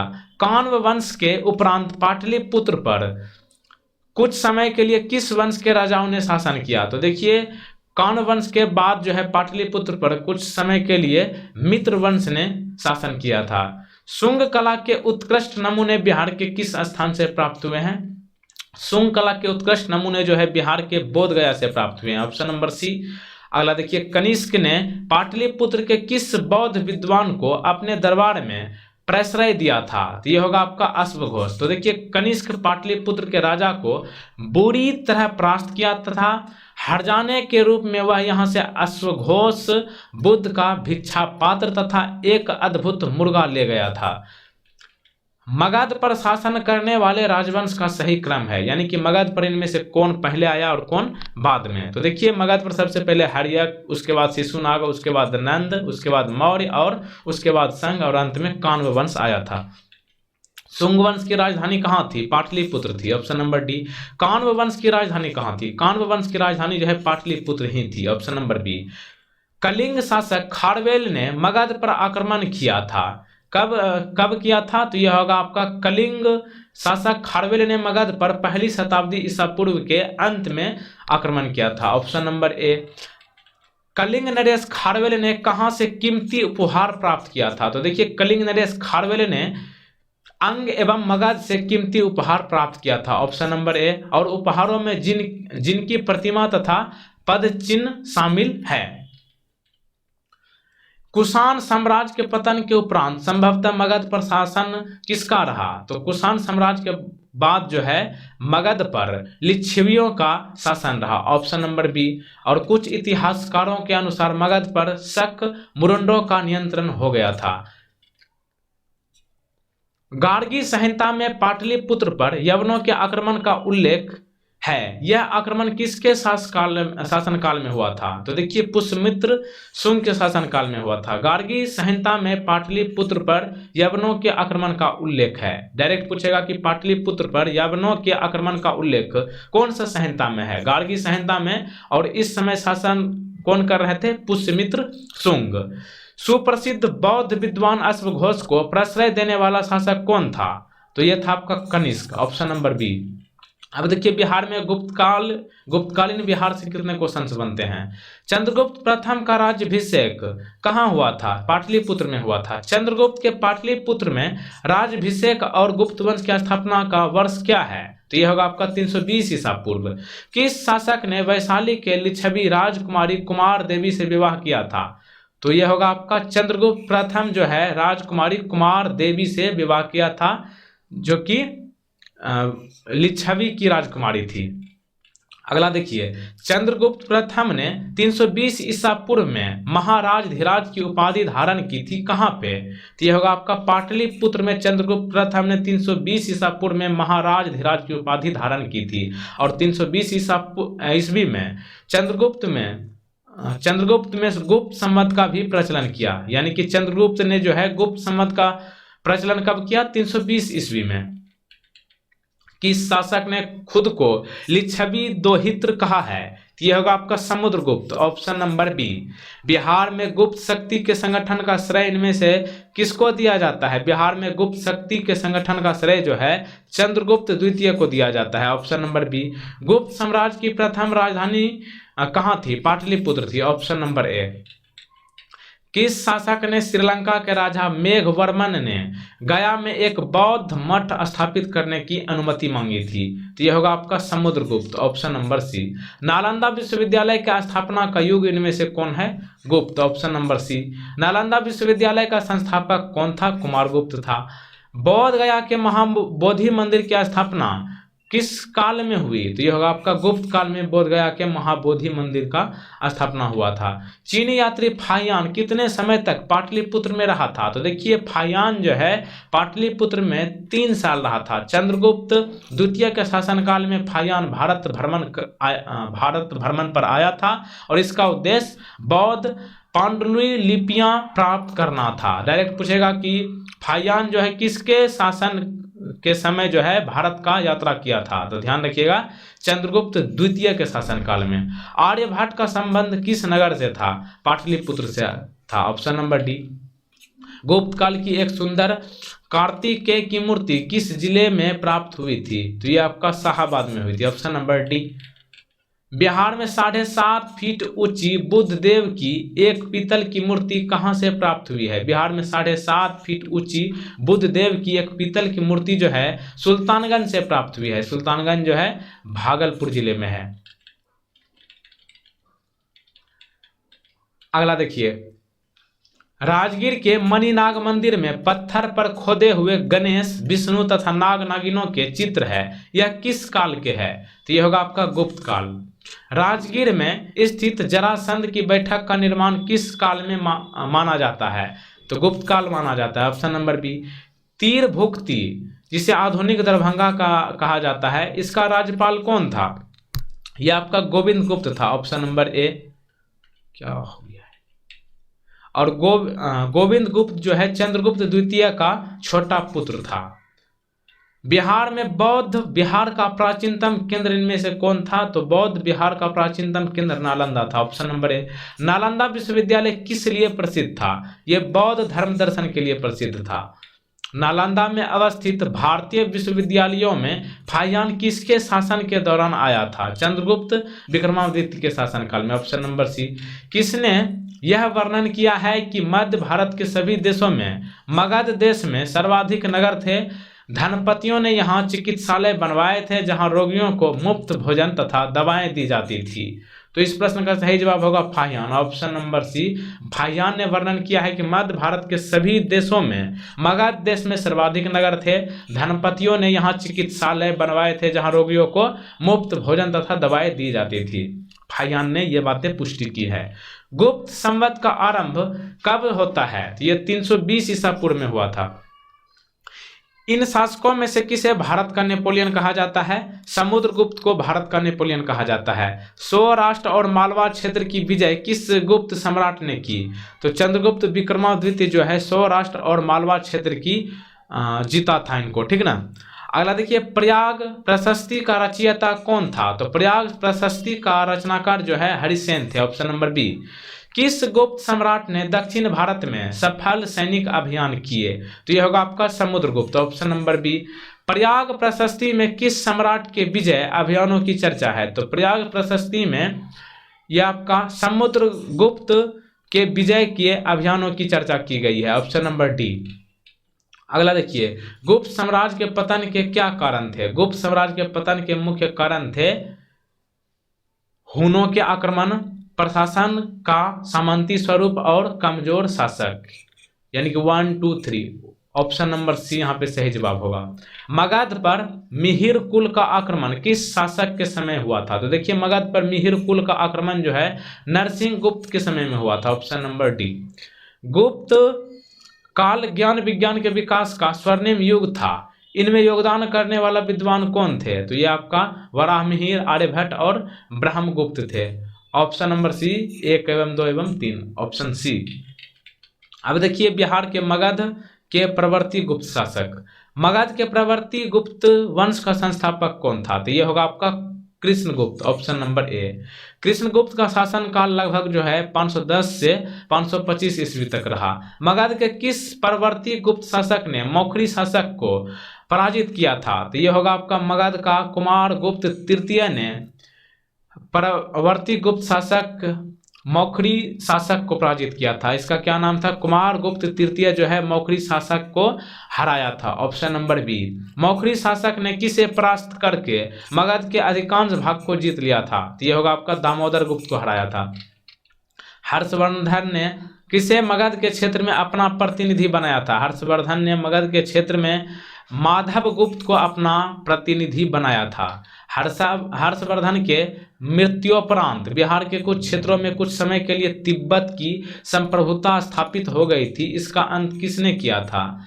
तो हर्षवर्धन के मृत्यु के बाद जो है बिहार के कुछ क्षेत्रों में कुछ समय के लिए तिब्बत की संप्रभुता स्थापित हो गई थी, इसका अंत जो है आदित्य सेन ने किया था। Option number C. और बिहार के किसी स्थानीय शासक अर्जुन ने चीनी यात्रियों को क्षति पहुंचाई थी। प्रतिशोध में तिब्बत और नेपाल की सेनाओं ने बिहार पर आक्रमण किया था। मगध के किस परवर्ती गुप्त शासक ने अश्वमेघ यज्ञ का आयोजन किया था? यह होगा आपका आदित्य सेन। ऑप्शन नंबर ए। मगध के परवर्ती गुप्त वंश का अंतिम शासक कौन था? यह होगा आपका जीवित गुप्त द्वितीय, ऑप्शन नंबर बी। और कन्नौज के शासक ने जीवित गुप्त द्वितीय की हत्या कर इस वंश का अंत कर दिया था। कौन सा वंश का? परवर्ती गुप्त वंश का। अगला देखिए, मगध के किस प्रवर्ती गुप्त शासक को असंख्य शत्रुओं का विजेता कहा गया है? तो उनका नाम है कृष्णगुप्त, ऑप्शन नंबर ए। और यह विद्वानों द्वारा सदा घिरा रहता था। अगला देखिए, मगध के प्रवर्ती गुप्त शासक और उसके उपाधियों को सुमेलित कीजिए, यानी कि आपको सही मिलान करना है। तो यहाँ पे देखिए, सबसे पहले है हर्षगुप्त। हर्षगुप्त को कौन सा उपाधि मिली? महाराजा धीराज। उसके बाद है आपका कुमारगुप्त। कुमारगुप्त को राजाओं में सिरमौर का उपाधि मिली। उसके बाद है आपका जीवित गुप्त, इसे जो है वीर योद्धा का उपाधि मिली। और आदित्य सेन को परम भट्टारक महाराज धीराज की उपाधि मिली, यानी कि उपयुक्त डी यहाँ पे सही जवाब होगा। सॉरी भाई, ये पे यहाँ पे गलत हो गया है, इसको सही करता हूं। तो देखिए, सही मिलान करने के लिए कह रहा है, तो यहाँ पे आपको देखिए ऑप्शन नंबर सी सही जवाब है। अब इसको मिला लीजिए, ठीक ना, इसको मिला लीजिए। तो देखिए, हर्षगुप्त को कौन सा उपाधि दी गई थी? हर्षगुप्त को वीर योद्धा का उपाधि दी गई थी। उसके बाद जो है कुमारगुप्त को महाराज धीराज की उपाधि दी गई थी। उसके बाद आपका जीवित गुप्त को जो है राजाओं में सिरमौर की उपाधि दी गई थी। उसके बाद आपका आदित्य सेन को परम भट्टारक महाराज धीराज की उपाधि दी गई थी। ऑप्शन नंबर सी सही जवाब है। अगला क्वेश्चन देखिए, मगध के किस परवर्ती गुप्त सम्राट के बारे में कहा गया है कि उसने समुद्र तट तथा हिमालय के शत्रुओं को जीता था? तो देखिए, यहाँ पे ऑप्शन नंबर डी सही जवाब होगा, जीवित गुप्त। मगध के जीवित गुप्त प्रवर्ती गुप्त सम्राट के बारे में कहा गया है कि उसने समुद्र तट तथा हिमालय के शत्रुओं को जीता था। ऑप्शन नंबर डी यहाँ पे सही जवाब। हर्षवर्धन की मृत्यु के बाद मगध के अंतर्गत एक विस्तृत साम्राज्य स्थापित करने वाला प्रथम शासक कौन था? तो यह था आपका आदित्य सेन, ऑप्शन नंबर ए। मगध के किस प्रवर्ती गुप्त सम्राट के शासनकाल में चीनी राजदूत वांग हुएन से भारत की यात्रा की थी? तो देखिए, उस समय कौन थे राजा? आदित्य सेन थे, ऑप्शन नंबर डी।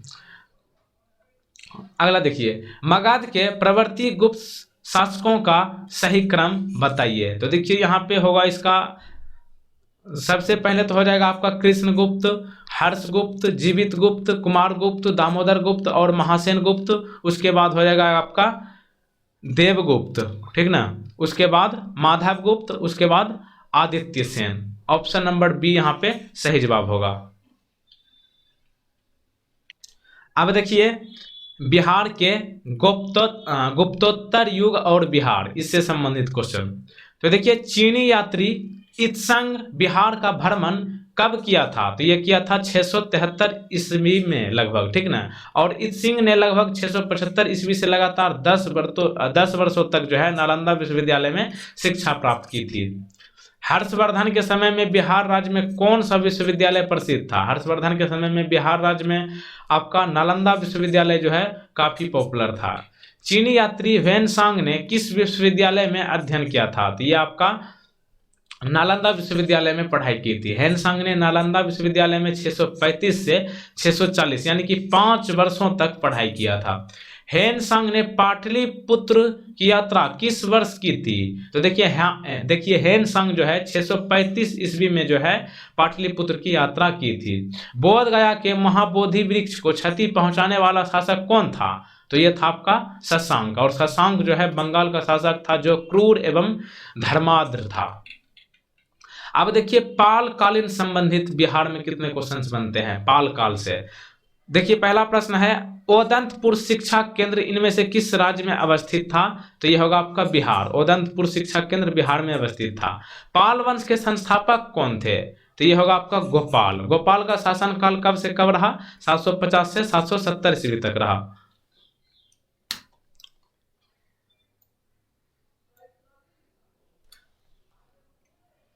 अगला देखिए, विक्रमशिला विश्वविद्यालय का संस्थापक कौन था? विक्रमशिला विश्वविद्यालय का संस्थापक जो है धर्मपाल था, ऑप्शन नंबर ए। और धर्मपाल का शासन काल जो है 770 से 810 तक रहा था।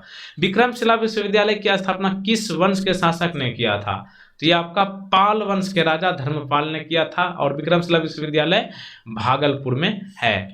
अगला देखिए, आधुनिक बिहार के किस जिले में विक्रमशिला विश्वविद्यालय स्थित था? भागलपुर में है, ऑप्शन नंबर डी। और यह भागलपुर पाथर घाट में स्थित है।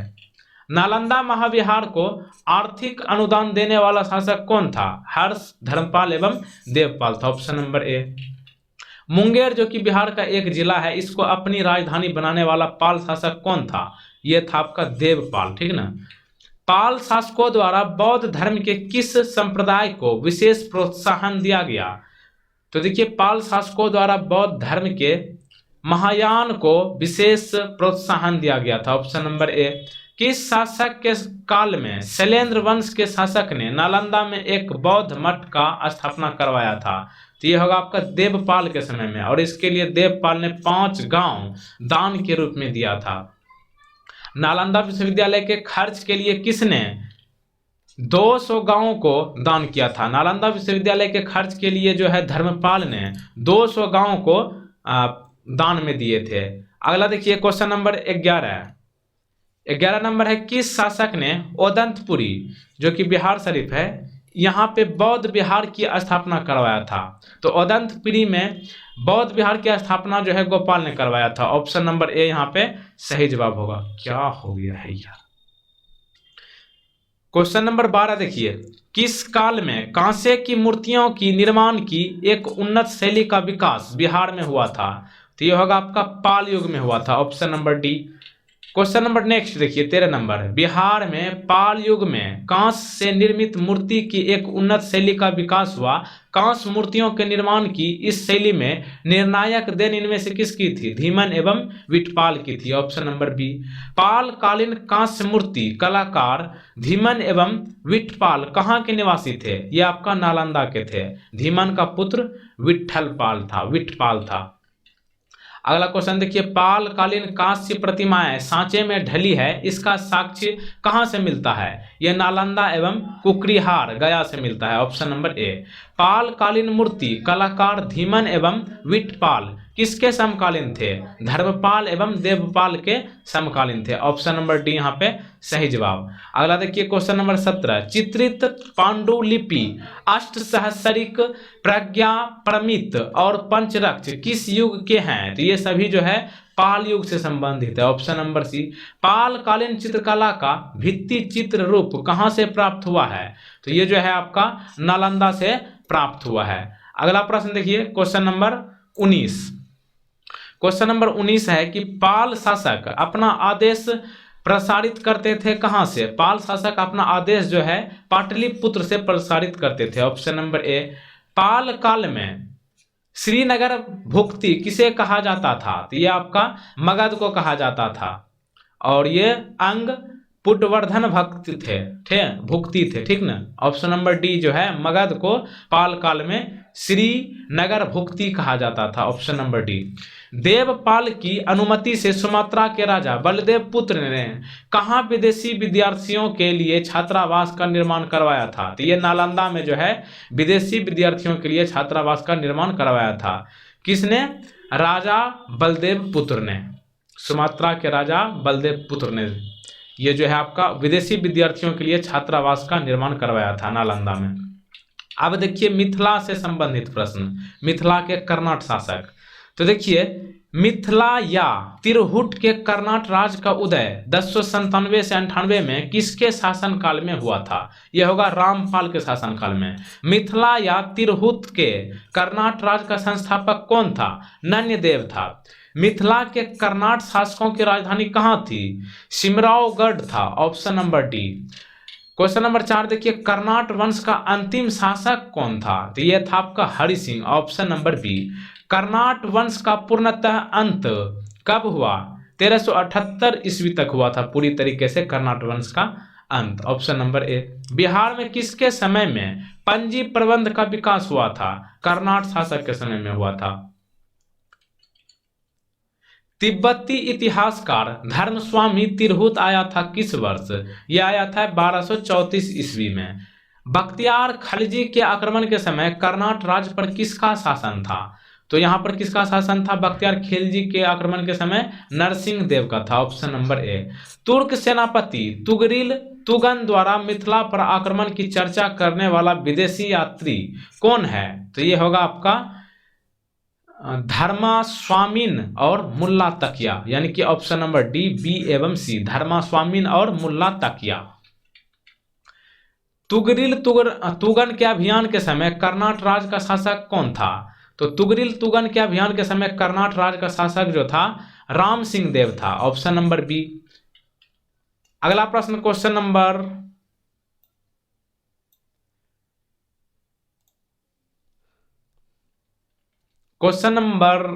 11। कर्नाट शासकों में कौन एक महान समाज सुधारक था? तो कर्नाट शासकों में महान समाज सुधारक था Harsingh Dev, option number B. पंजी प्रबंध मिथिला क्षेत्र में किसके शासनकाल में मुख्य रूप से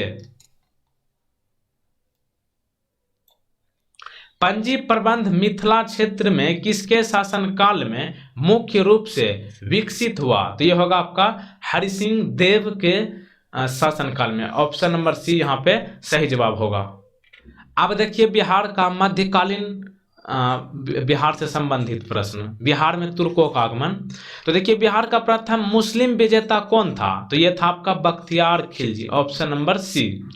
बिहार में तुर्क सत्ता का संस्थापक कौन था? तो बिहार में तुर्क सत्ता का संस्थापक जो है इब्ने बख्तियार खिलजी था, ऑप्शन नंबर बी। और इसका पूरा नाम इख्तियारुद्दीन मोहम्मद इब्ने बख्तियार खलजी था। बख्तियार खलजी के बिहार में पहली महत्वपूर्ण विजय इनमें से कौन था? बिहार शरीफ, उदनपुरी जिसको कहते थे। और इन्होंने बिहार शरीफ पर विजय 1198 में प्राप्त की थी और बख्तियारपुर नामक शहर की स्थापना बख्तियार खलजी ने ही करवाया था, उसी के नाम पे ये शहर का नाम बख्तियारपुर रखा गया है। अगला देखिए बिहार में क्वेश्चन नंबर 4 की बात कर रहे हैं। बिहार में तुर्क सत्ता की स्थापना कब हुई? 1198 में हुई, option number D. Bakhtiyar Khilji ने अपना प्रशासनिक मुख्यालय कहाँ में बनाया? बिहार शरीफ में बनाया, ऑप्शन नंबर बी। नालंदा विश्वविद्यालय को किसने ध्वस्त किया? यही है Bakhtiyar Khilji, option number D. अगला देखिए बख्तियार खलजी के शव को बिहार शरीफ में दफनाया गया। डायरेक्ट पूछा जाता है कि जो कि नालंदा विश्वविद्यालय को नष्ट किया था बख्तियार खिलजी के शव को कहाँ पे दफनाया गया था? नालंदा के बिहार शरीफ में। बख्तियार खिलजी के आक्रमण के समय पाल वंशीय शासक कौन था? तो इस समय कौन था? Indradyumna Pal, option number B. Bakhtiyar Khilji के आक्रमण के समय सेन वंशीय शासक कौन था? तो यह था आपका लक्ष्मण सेन, ऑप्शन नंबर सी।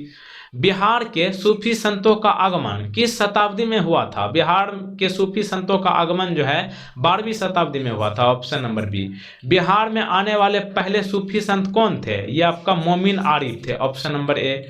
मनेर की विजय से किस सूफी संत का संबंध था? तो ये आपका मनेर की विजय से ताज फकी का संबंध था, ऑप्शन नंबर बी। बिहार पर बख्तियार खिलजी के हमले का पहला विवरण कहां पे प्राप्त हुआ है? तो यह होगा आपका तबकाते नासरी में प्राप्त हुआ है, ऑप्शन नंबर बी। अब देखिए सल्तन काल से संबंधित बिहार का क्वेश्चन। बिहार में सैनिक अभियान आयोजित करने वाला पहला सुल्तान कौन था? यह था आपका इल्तुतमिश। बिहार को दिल्ली सल्तनत के अधीन करने वाला प्रथम सुल्तान कौन था? यह था आपका इल्तुतमिश। इल्तुतमिश ने 1225 के लगभग किसे पराजित करके बिहार पर अधिकार किया था? तो ये होगा आपका हिसामुद्दीन एवज को हरा करके इल्तुतमिश जो है बिहार को कब्जा किया था। कब? 1225 में। अगला देखिए इनमें से कौन सल्तनत काल में बिहार का प्रांतपति नहीं रहा था? तो ये होगा आपका मुबारिज खां जो है सल्तनत काल में बिहार का प्रांतपति नहीं रहा था। बाकी के बाद तुगान खान और सैफुद्दीन ऐबक एवं हातिम खान ये सभी जो है प्रांतपति थे बिहार के। अगला देखिए किस काल में बिहार पर दिल्ली सल्तनत के सुल्तानों का निर्णायक वर्चस्व स्थापित हुआ?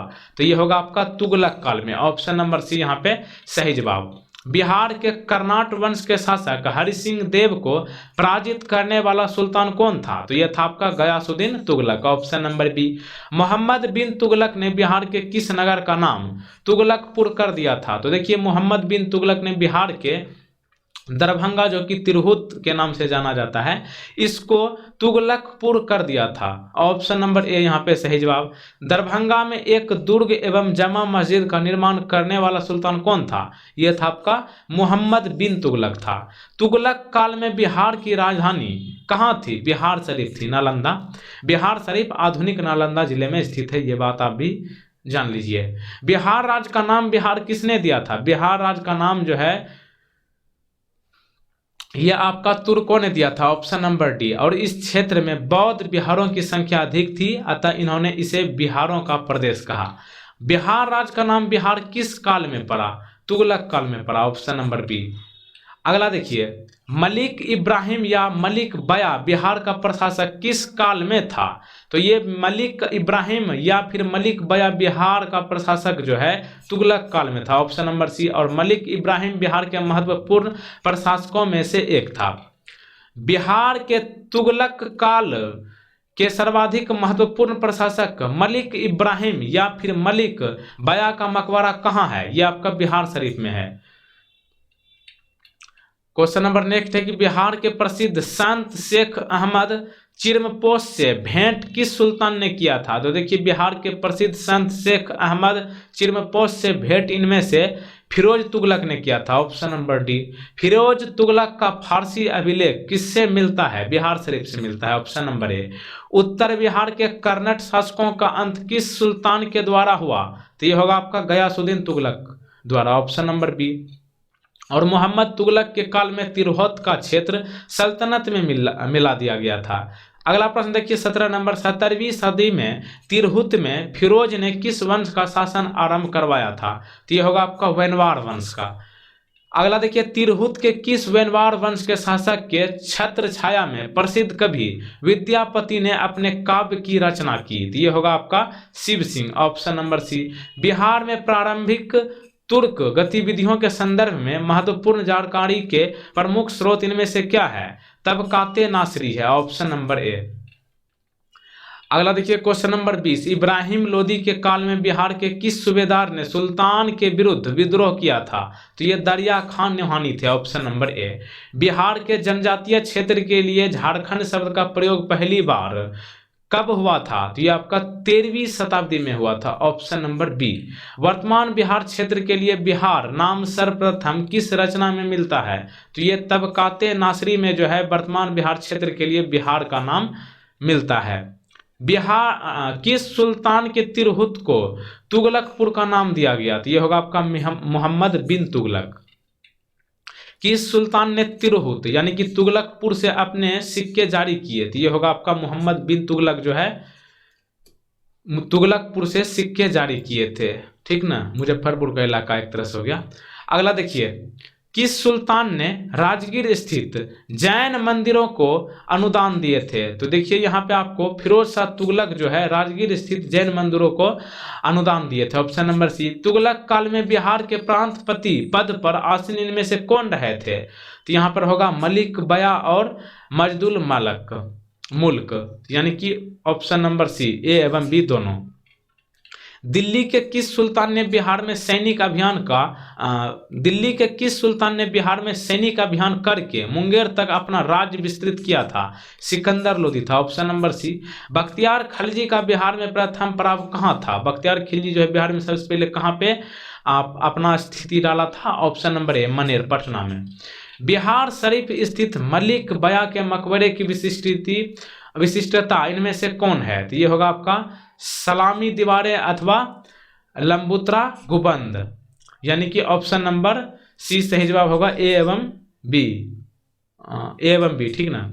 मनेर स्थित बड़ी दरगाह में किसका मजार है? तो मनेर स्थित बड़ी दरगाह में जो है मुखदुम यहिया का मजार है। अब देखिए चेरो वंश एवं उज्जैनिया वंश से संबंधित प्रश्न।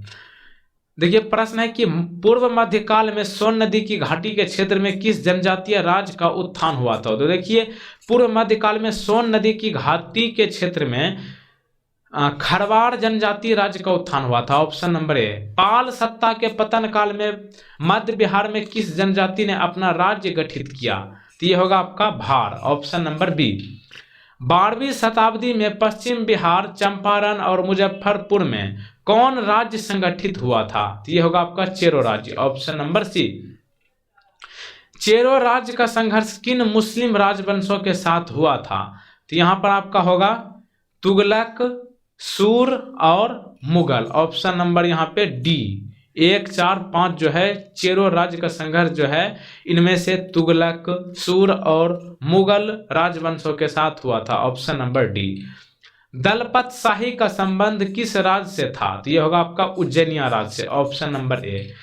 चेरो शासकों को शाहाबाद क्षेत्र से विस्थापित किया किसने? उज्जैनियों ने, ऑप्शन नंबर सी।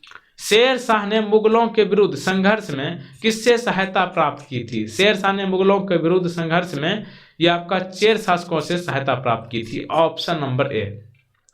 बिहार पर राज करने वाला जनजातीय राजवंश इनमें से कौन था?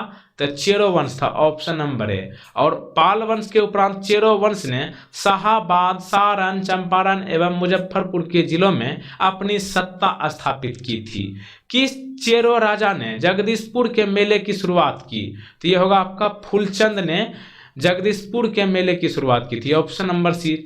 चेरो जनजाति की शक्ति का वास्तविक पतन किसके द्वारा हुआ? उज्जैनियों शासक द्वारा, ऑप्शन नंबर ए। भोजपुर में उज्जैनिया वंश का संस्थापक कौन था? संतन सिंह था, ऑप्शन नंबर सी। और संतन सिंह का मूल नाम देवराज था। यह उज्जैनी, डुमराव, बक्सर एवं जगदीशपुर में एक महत्वपूर्ण शक्ति थे। भोजपुर के उज्जैनी शासकों की राजधानी कहाँ रही थी? भोजपुर के उज्जैनी शासकों की राजधानी जो है ढाबा, बिहटा और बक्सर थी, उपयुक्त सभी, ऑप्शन नंबर डी। भोजपुर के उज्जैनी शासक इनमें से कौन नहीं थे?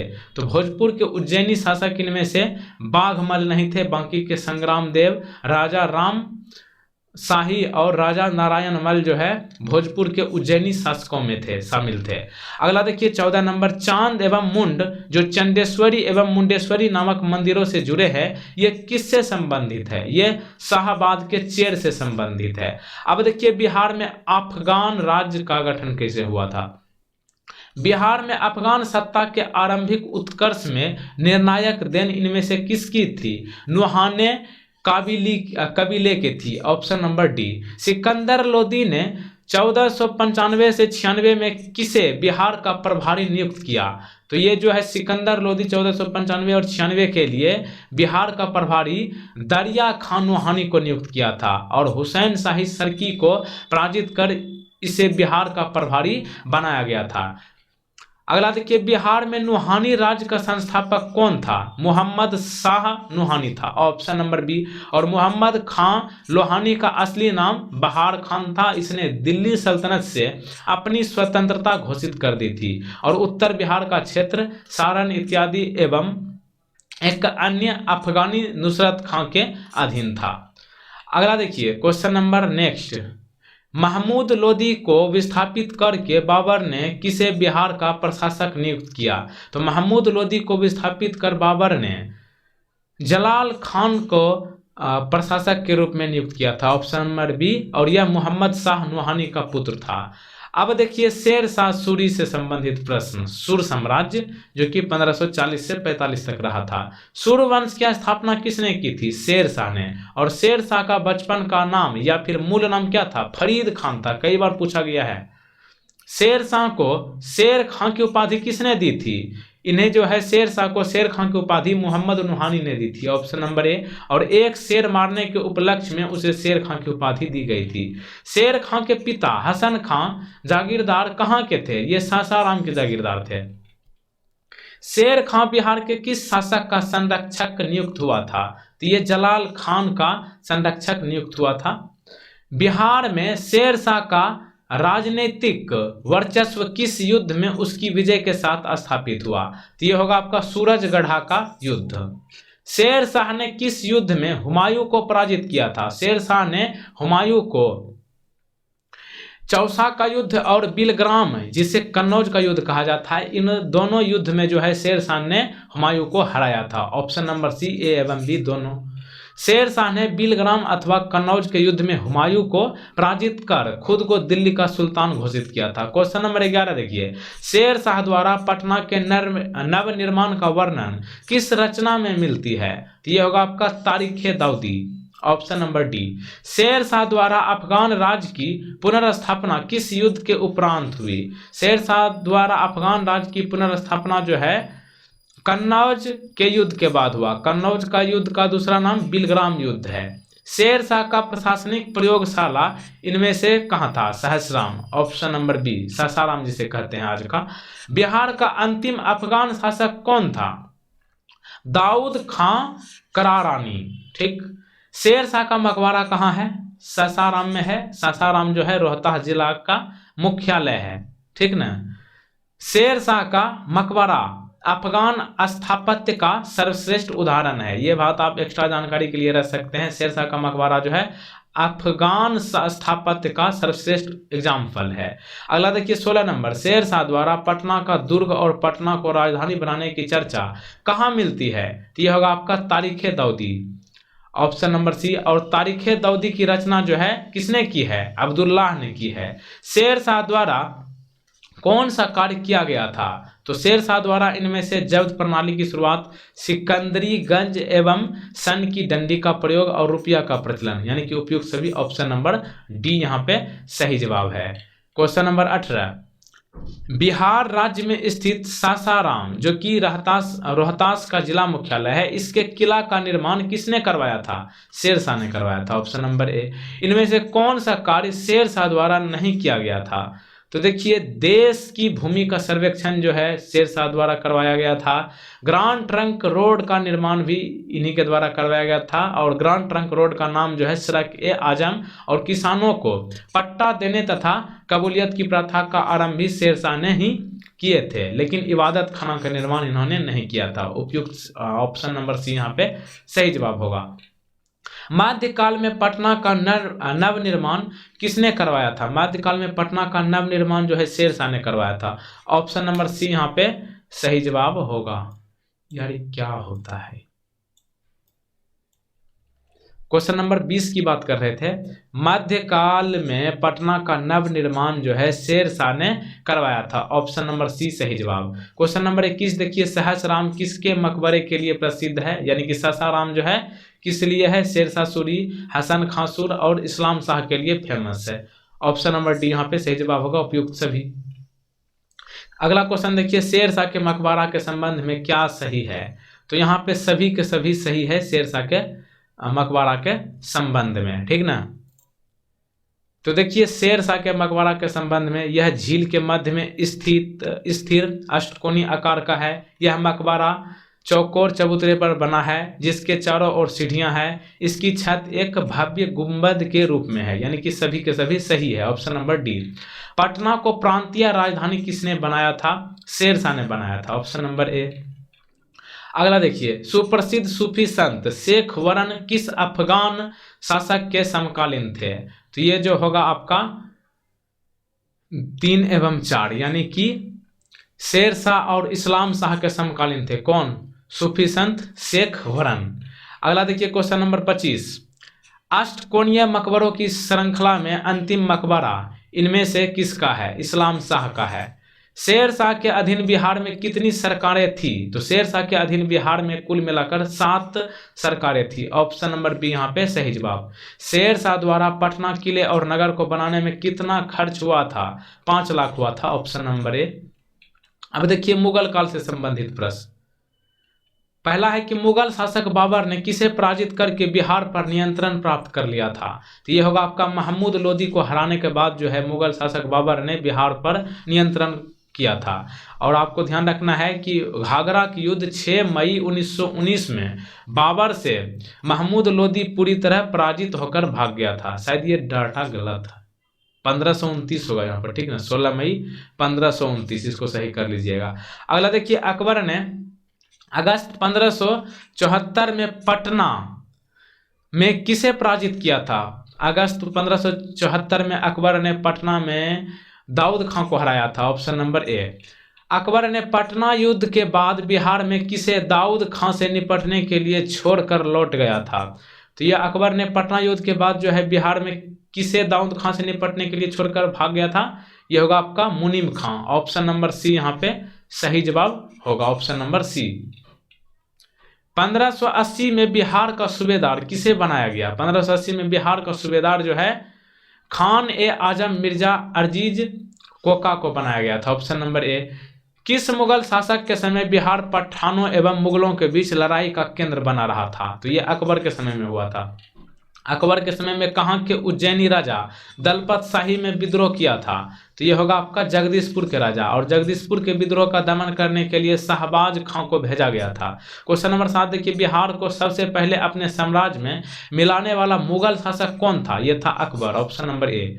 अगला देखिए, बिहार को मुगल साम्राज्य के प्रांत का दर्जा कब मिला था? 1580 में मिला था। किस मुगल शासक ने मनेर की बड़ी दरगाह का भ्रमण किया था? यानी किस मुगल शासक ने मनेर की बड़ी दरगाह का दर्शन किया था? तो यह होगा आपका बाबर। ऑप्शन नंबर ए। अगला देखिए, किस मुगल शासक ने मनेर में बंगाल के सुल्तान से भेंट की थी? तो यही होगा Humayun. Option number B. Patna की विजय में किस मुगल शासक ने भाग लिया था? तो यह होगा आपका अकबर। ऑप्शन नंबर सी यहाँ पे सही जवाब। किस मुगल राजकुमार ने अपने विद्रोह के क्रम में बिहार में शरण ली थी? तो देखिए, ये आपका शाहजहां जो है विद्रोह के क्रम में बिहार में शरण ली थी। ऑप्शन नंबर सी। मुगल कालीन बिहार में कितनी सरकारें थी? कुल मिलाकर 7 सरकारें थी। अब देखिए प्रश्न, अकबर कालीन बिहार के सूबेदारों में सबसे प्रसिद्ध कौन था? अकबर कालीन बिहार के सूबेदारों में सबसे प्रसिद्ध था Raja Man Singh. Option number B. Bihar किस मुगल सूबेदार ने रोहतास को अपनी राजधानी बनाया था? तो ये राजा मान सिंह जो है रोहतास को अपनी राजधानी बनाया था। Option number B. किस मुगल शासक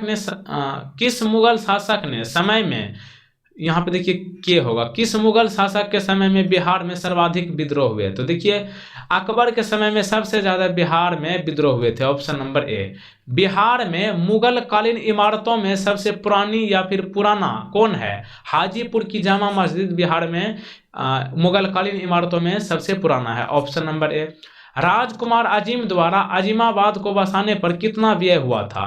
तो कुल मिलाकर राजकुमार अजीम द्वारा अजीमाबाद को बसाने में 1 करोड़ रुपये खर्च हुआ था। Option number C. बिहार में राजकुमार अजीम का कार्यकाल कब था, कितना तक था? 1702 से 1712 तक।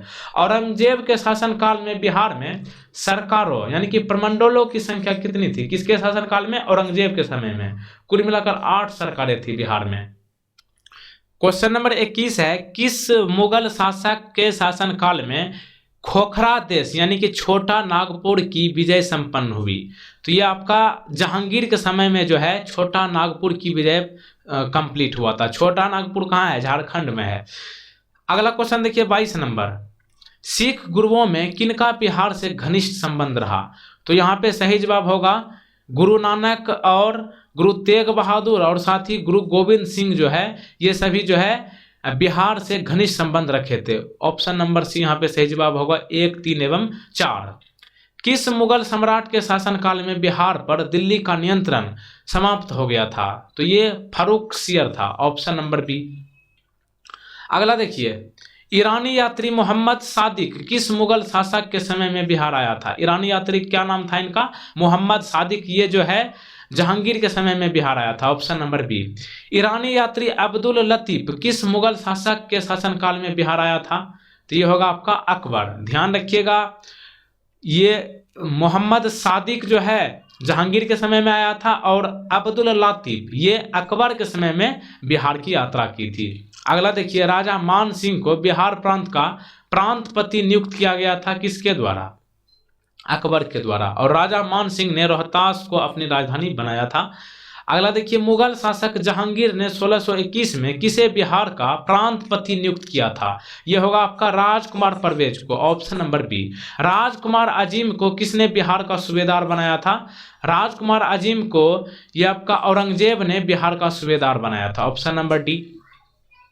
पटना को अजीमाबाद किसने नाम दिया? पटना को अजीमाबाद के नाम से राजकुमार अजीम ने पुकारा था।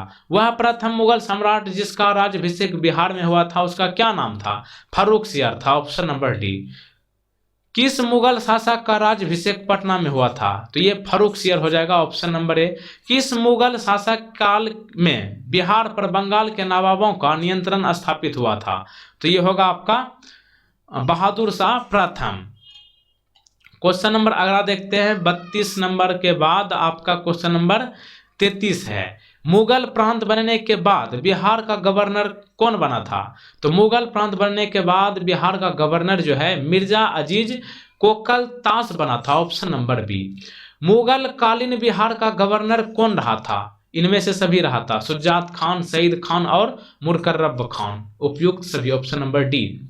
बिहार में किस मुगल शासक का राज्याभिषेक अंग्रेजों के संरक्षण में हुआ था? शाह आलम द्वितीय का हुआ था, ऑप्शन नंबर बी।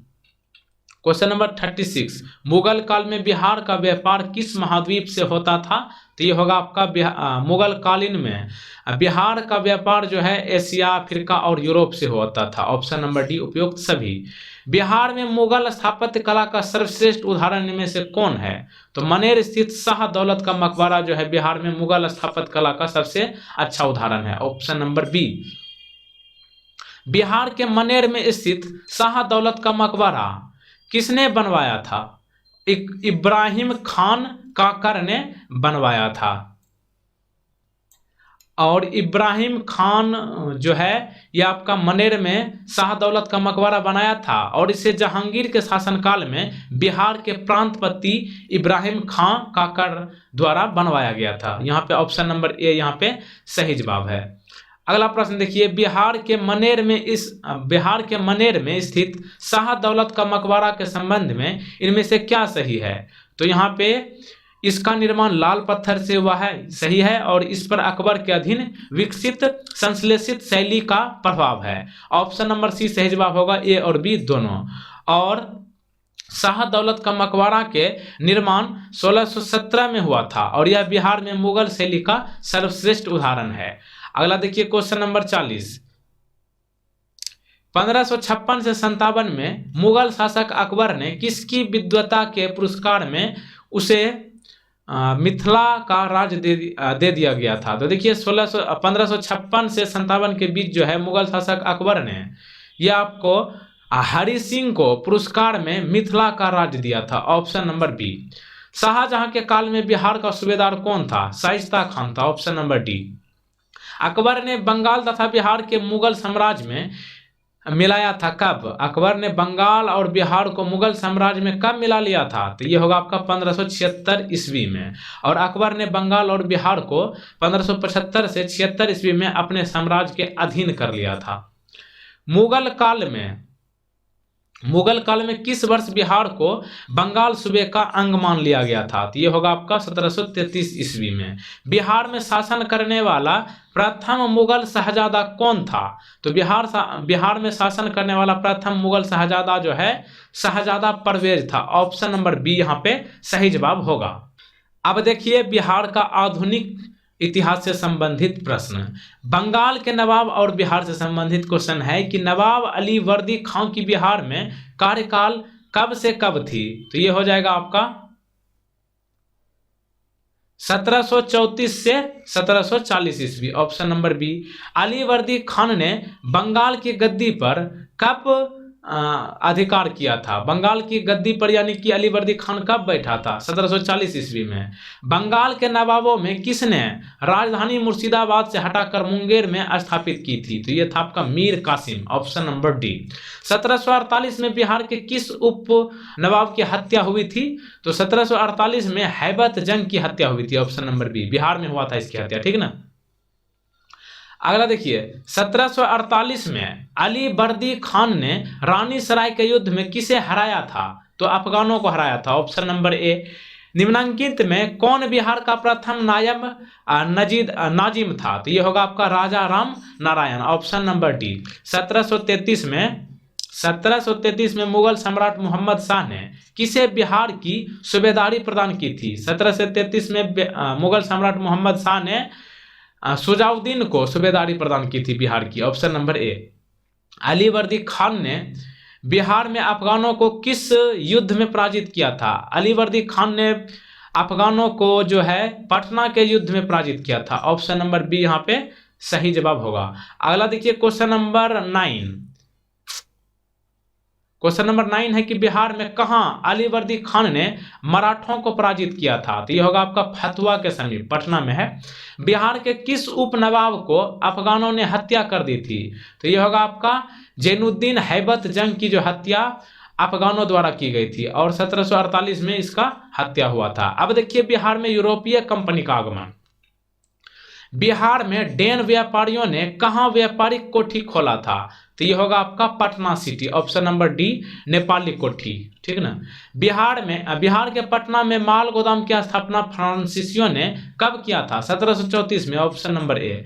बिहार के यूरोपीय कंपनियों क्या व्यापारिक सामग्री प्राप्त करती थी? तो ये होगा आपका अनाज, सोरा, वस्त्र, यानी कि उपयुक्त सभी, ऑप्शन नंबर डी। अंग्रेजों की बिहार के साथ व्यापार में मुख्य आयात सामग्री इनमें से क्या थी? तो अंग्रेजों की बिहार के साथ व्यापार में मुख्य आयात सामग्री जो है अनाज, सोरा और अफीम थी, उपयुक्त सभी, ऑप्शन नंबर डी। किस अंग्रेज यात्री ने बिहार में 1670 से 71 में भीषण अकाल की चर्चा की है? तो यह होगा आपका John Marshall, option number B. अंग्रेज यात्री पीटर मुंडी किस मुगल शासक के समय में बिहार आया था? तो यह है आपका शाहजहां के समय में अंग्रेज यात्री पीटर मुंडी आया था बिहार, ठीक ना। अगला देखिए क्वेश्चन नंबर 7, यूरोपीय कंपनियों द्वारा बिहार में स्थापित फैक्ट्रियां मुख्यतः कहां पर थी? तो यह होगा आपका भंडारण केंद्र, मतलब यहाँ पे क्वेश्चन ये कहना चाह रही है यूरोपीय कंपनी द्वारा बिहार में स्थापित फैक्ट्रियां जो है इसका मुख्य केंद्र क्या थी? तो ये होगा आपका भंडारण केंद्र, उसके बाद व्यापारिक केंद्र और प्रशासनिक केंद्र, ऑप्शन नंबर डी 1, 3, 4। अगला देखिए 8 नंबर, अंग्रेजों ने पटना में अपनी फैक्ट्री किस मुगल शासक के शासनकाल में स्थापित की थी? तो देखिए अंग्रेजों ने पटना में फैक्ट्री जो है शाहजहां के समय में स्थापित किया था। अगला देखिए बिहार के क्षेत्र में सबसे पहले कौन आए थे? पुर्तगाली आए थे, ऑप्शन नंबर सी। अंग्रेजों ने 1620 में बिहार में सर्वप्रथम कहां अपनी व्यापारिक केंद्र स्थापित करने का प्रयास किया था? तो 1620 में बिहार में सबसे पहले अंग्रेजों ने अपना व्यापारिक केंद्र जो है आलमगंज, पटना में स्थापित करने का कोशिश किया था और उन्हें वास्तविक सफलता 1651 में मिली थी, यानी कि 1620 से प्रयास करते करते 31 साल के बाद जो है उन्हें सफलता मिली थी फैक्ट्री स्थापित करने में। अंग्रेजों की पटना फैक्ट्री का प्रधान जॉब चार्नक कब बना? तो यह होगा आपका 1664 ईस्वी में। बिहार में डच यानी कि हॉलैंड या नीदरलैंड जो अभी का है, ये फैक्ट्री की स्थापना कब हुई थी? यानी कि डच फैक्ट्री का स्थापना जो है बिहार में कब हुआ था? 1632 में, ऑप्शन नंबर डी। और बिहार में सबसे पहले डचों ने पटना कॉलेज की उत्तरी इमारत में डच फैक्ट्री स्थापित की थी। पटना सिटी में डेन लोगों ने अपनी फैक्ट्री कब स्थापित की थी? 1774 ईस्वी में की थी, ऑप्शन नंबर ए। क्वेश्चन नंबर नेक्स्ट देखिए, किस यात्री ने पटना को मुगल साम्राज्य का दूसरा सबसे बड़ा नगर तथा उत्तरी भारत का सबसे बड़ा व्यापारिक केंद्र बताया है? तो यह होगा आपका पीटर मुंडी जो है पटना को मुगल साम्राज्य का दूसरा सबसे बड़ा नगर और उत्तरी भारत का सबसे बड़ा व्यापारिक केंद्र बताया है। क्या नाम है इनका? पीटर मुंडी। अगला देखिए, किस यात्री ने मुगल काल में पटना की जनसंख्या 2 लाख बताया है? तो ये होगा आपका मैनरिक, ऑप्शन नंबर बी। अगला देखिए, वर्तमान पटना कॉलेज की उत्तरी इमारत डच फैक्ट्री थी। वर्तमान गुलजार बाग स्थित गवर्नमेंट प्रिंटिंग प्रेस थी यहाँ पे, तो ये आपका अंग्रेज फैक्ट्री थी, ऑप्शन नंबर बी यहाँ पे सही जवाब होगा। अब देखिए बिहार में अंग्रेज और अंग्रेज से संबंधित क्वेश्चन। प्लासी के युद्ध के उपरांत बिहार का उपनवाब कौन बना था? तो प्लासी का युद्ध जो 1757 में हुआ था, इसके बाद बिहार का उपनवाब मीरन बना था, ऑप्शन नंबर ए। बंगाल के किस नवाब ने मुंगेर को अपनी राजधानी बनाया? तो ये होगा आपका Mir Qasim, option number C. Bihar आने वाला पहला अंग्रेज यात्री कौन था? राल्फ फिच था, ऑप्शन नंबर ए। बिहार में ब्रिटिश सत्ता का सर्वप्रथम विरोध किसने किया? अली गौहर ने किया, option number C. Ali Gauhar ने कब पटना का घेरा डाला था? तो यह होगा आपका 1760 ईस्वी में, option number B. East India Company को बंगाल, बिहार एवं उड़ीसा में दीवानी का अधिकार प्रदान किया? तो यह होगा आपका शाह आलम द्वितीय ने। यानी कि ईस्ट इंडिया कंपनी को बंगाल, बिहार एवं उड़ीसा में दीवानी का अधिकार किसने प्रदान किया? शाह आलम द्वितीय ने। और अंग्रेजों को यह अधिकार कब मिला था? 1765 ईस्वी में। अगला देखिए, मीर कासिम ने अपनी राजधानी मुर्शिदाबाद से हटाकर मुंगेर क्यों ले गया था? क्योंकि अंग्रेज के हस्तक्षेप से मुक्त रहने के उद्देश्य था इनका। किसका उद्देश्य था? मीर कासिम का। Option number C. बिहार के लिए एक लगान परिषद यानी रेवेन्यू काउंसिल ऑफ पटना का गठन किस वर्ष हुआ था? 1770 ईस्वी में। और इसके अध्यक्ष कौन थे? जेम्स अलेक्जेंडर थे। अगला देखिए, धीरज नारायण को हटाकर सिताब राय को कंपनी द्वारा बिहार का नायब दीवान कब बनाया गया? 1767 ईस्वी में। Option number B. पटना में गोल घर का निर्माण क्यों किया गया था? अनाज के भंडारण के लिए जो है बिहार की राजधानी पटना में गोल घर का निर्माण किया गया था। पटना में स्थित गोल घर का निर्माण किस गवर्नर जनरल के काल में हुआ था? तो ये होगा आपका Lord Cornwallis. Option number D. और गोल घर का निर्माण जॉन गाइस्टिन ने कराया था। अगला देखिए, बिहार में अंग्रेजों द्वारा किए गए प्रशासनिक परिवर्तन के संबंध में क्या सही है? तो यहाँ पे बिहार में अंग्रेजों द्वारा किए गए प्रशासनिक परिवर्तन के संबंध में सभी सही है, यानी कि बिहार में फौजदारी प्रशासन को 1790 तक अपने नियंत्रण में ले गया और 1866 में सारण जिला को 2 भागों में बांटा गया, यानी एक सारण और दूसरा चंपारण। और 1875 में तिरहुत को मुजफ्फरपुर और दरभंगा की 2 इकाइयों में विभाजित किया गया, यानी कि उपयुक्त सभी। ऑप्शन नंबर डी सही जवाब इस प्रश्न का। अगला देखिए, पटना के पहले अंग्रेज मजिस्ट्रेट कौन थे? तो ये था आपका Charles Francis Grant. Option number B. Bihar में सोरे का व्यापार एकाधिकार अंग्रेजों को किसने प्रदान किया था? सोरे का व्यापार का अधिकार जो है 18वीं शताब्दी में बिहार सोरे के लिए काफी प्रसिद्ध रहा था और यह अधिकार जो है मीर जाफर ने प्रदान किया था। ऑप्शन नंबर बी यहाँ पे सही जवाब। बिहार के क्षेत्र में 1757 से 58 के मध्य मीर जाफर एवं अंग्रेजों का विरोध आरंभ किसने किया था? उपयुक्त सभी ने, यानी कि राजा रामनारायण ने, पहलवान सिंह ने और कामगार खां एवं सुंदर खान ने। और कामगार खान नरहट के जमींदार थे, पहलवान सिंह भोजपुर के और राजा सुंदर सिंह टिकारी के जमींदार थे। अगला देखिए, मीर कासिम ने कहां बंदूकों एवं तोपों की कारखाना की स्थापना की थी? तो मीर कासिम ने मुंगेर में, ठीक ना, मुंगेर में आज भी बंदूक का कारखाना है, तोपों कारखाना। मीर कासिम ने बंदूकों एवं तोपों की कारखाना जो है मुंगेर में स्थापित की थी। ऑप्शन नंबर सी। बक्सर का युद्ध कब हुआ था? वैसे तो आपको पता है 1764 में, एग्जैक्ट डेट आपसे पूछ सकता है, 22 अक्टूबर को हुआ था। ऑप्शन नंबर ए। अगला देखिए, बक्सर, यानी कि बक्सर के युद्ध में अंग्रेजी सेना का नेतृत्व किसने किया था? तो ये होगा आपका हेक्टर मुनरो ने किया था। Option number B. और बक्सर का युद्ध मीर कासिम जो कि बंगाल के नवाब थे, इसके बीच शुजाउद्दौला था इनका नाम था, और अवध तथा शाह आलम द्वितीय मुगल की संयुक्त सेना और अंग्रेजों के बीच हुई थी, ठीक ना। बक्सर का युद्ध जो है किनके बीच हुआ था? मीर कासिम और शुजाउद्दौला और शाह आलम द्वितीय के बीच हुआ था। बक्सर के युद्ध में किसे जीत प्राप्त हुई थी? ईस्ट इंडिया कंपनी को हुई थी। ऑप्शन नंबर ए। और बक्सर का युद्ध अंग्रेज और मीर कासिम के बीच व्यापारिक चुंगी के संबंध में मतभेद के कारण हुई थी।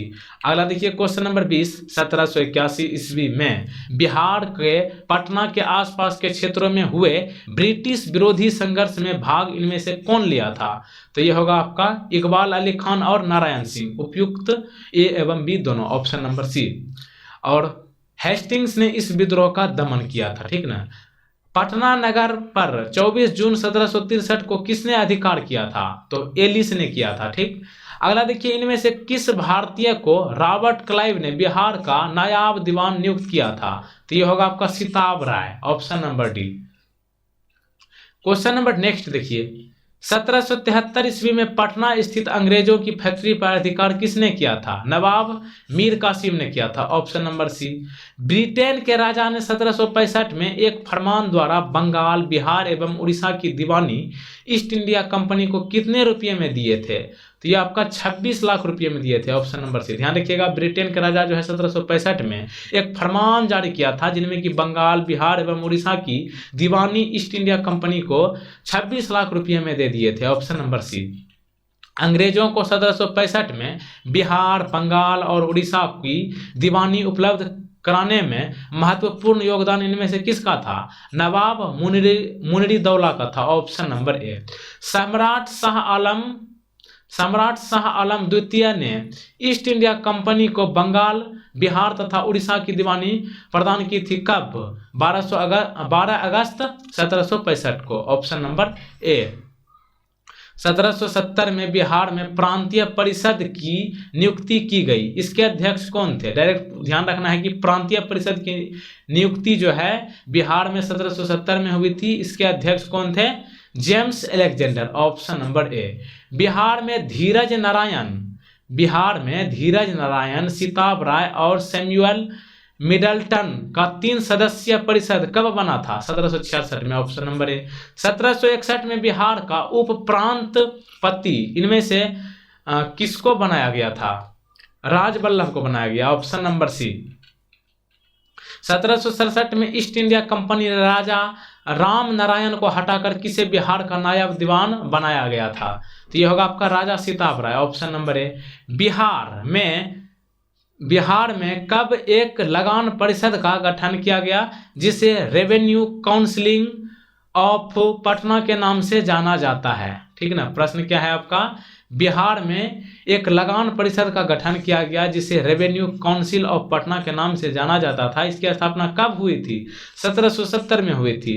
बिहार में अकाल के जांच हेतु राजस्व कर्मियों को पता लगाने तथा नया बंदोबस्त के लिए कंपनी ने किसे बिहार भेजा था?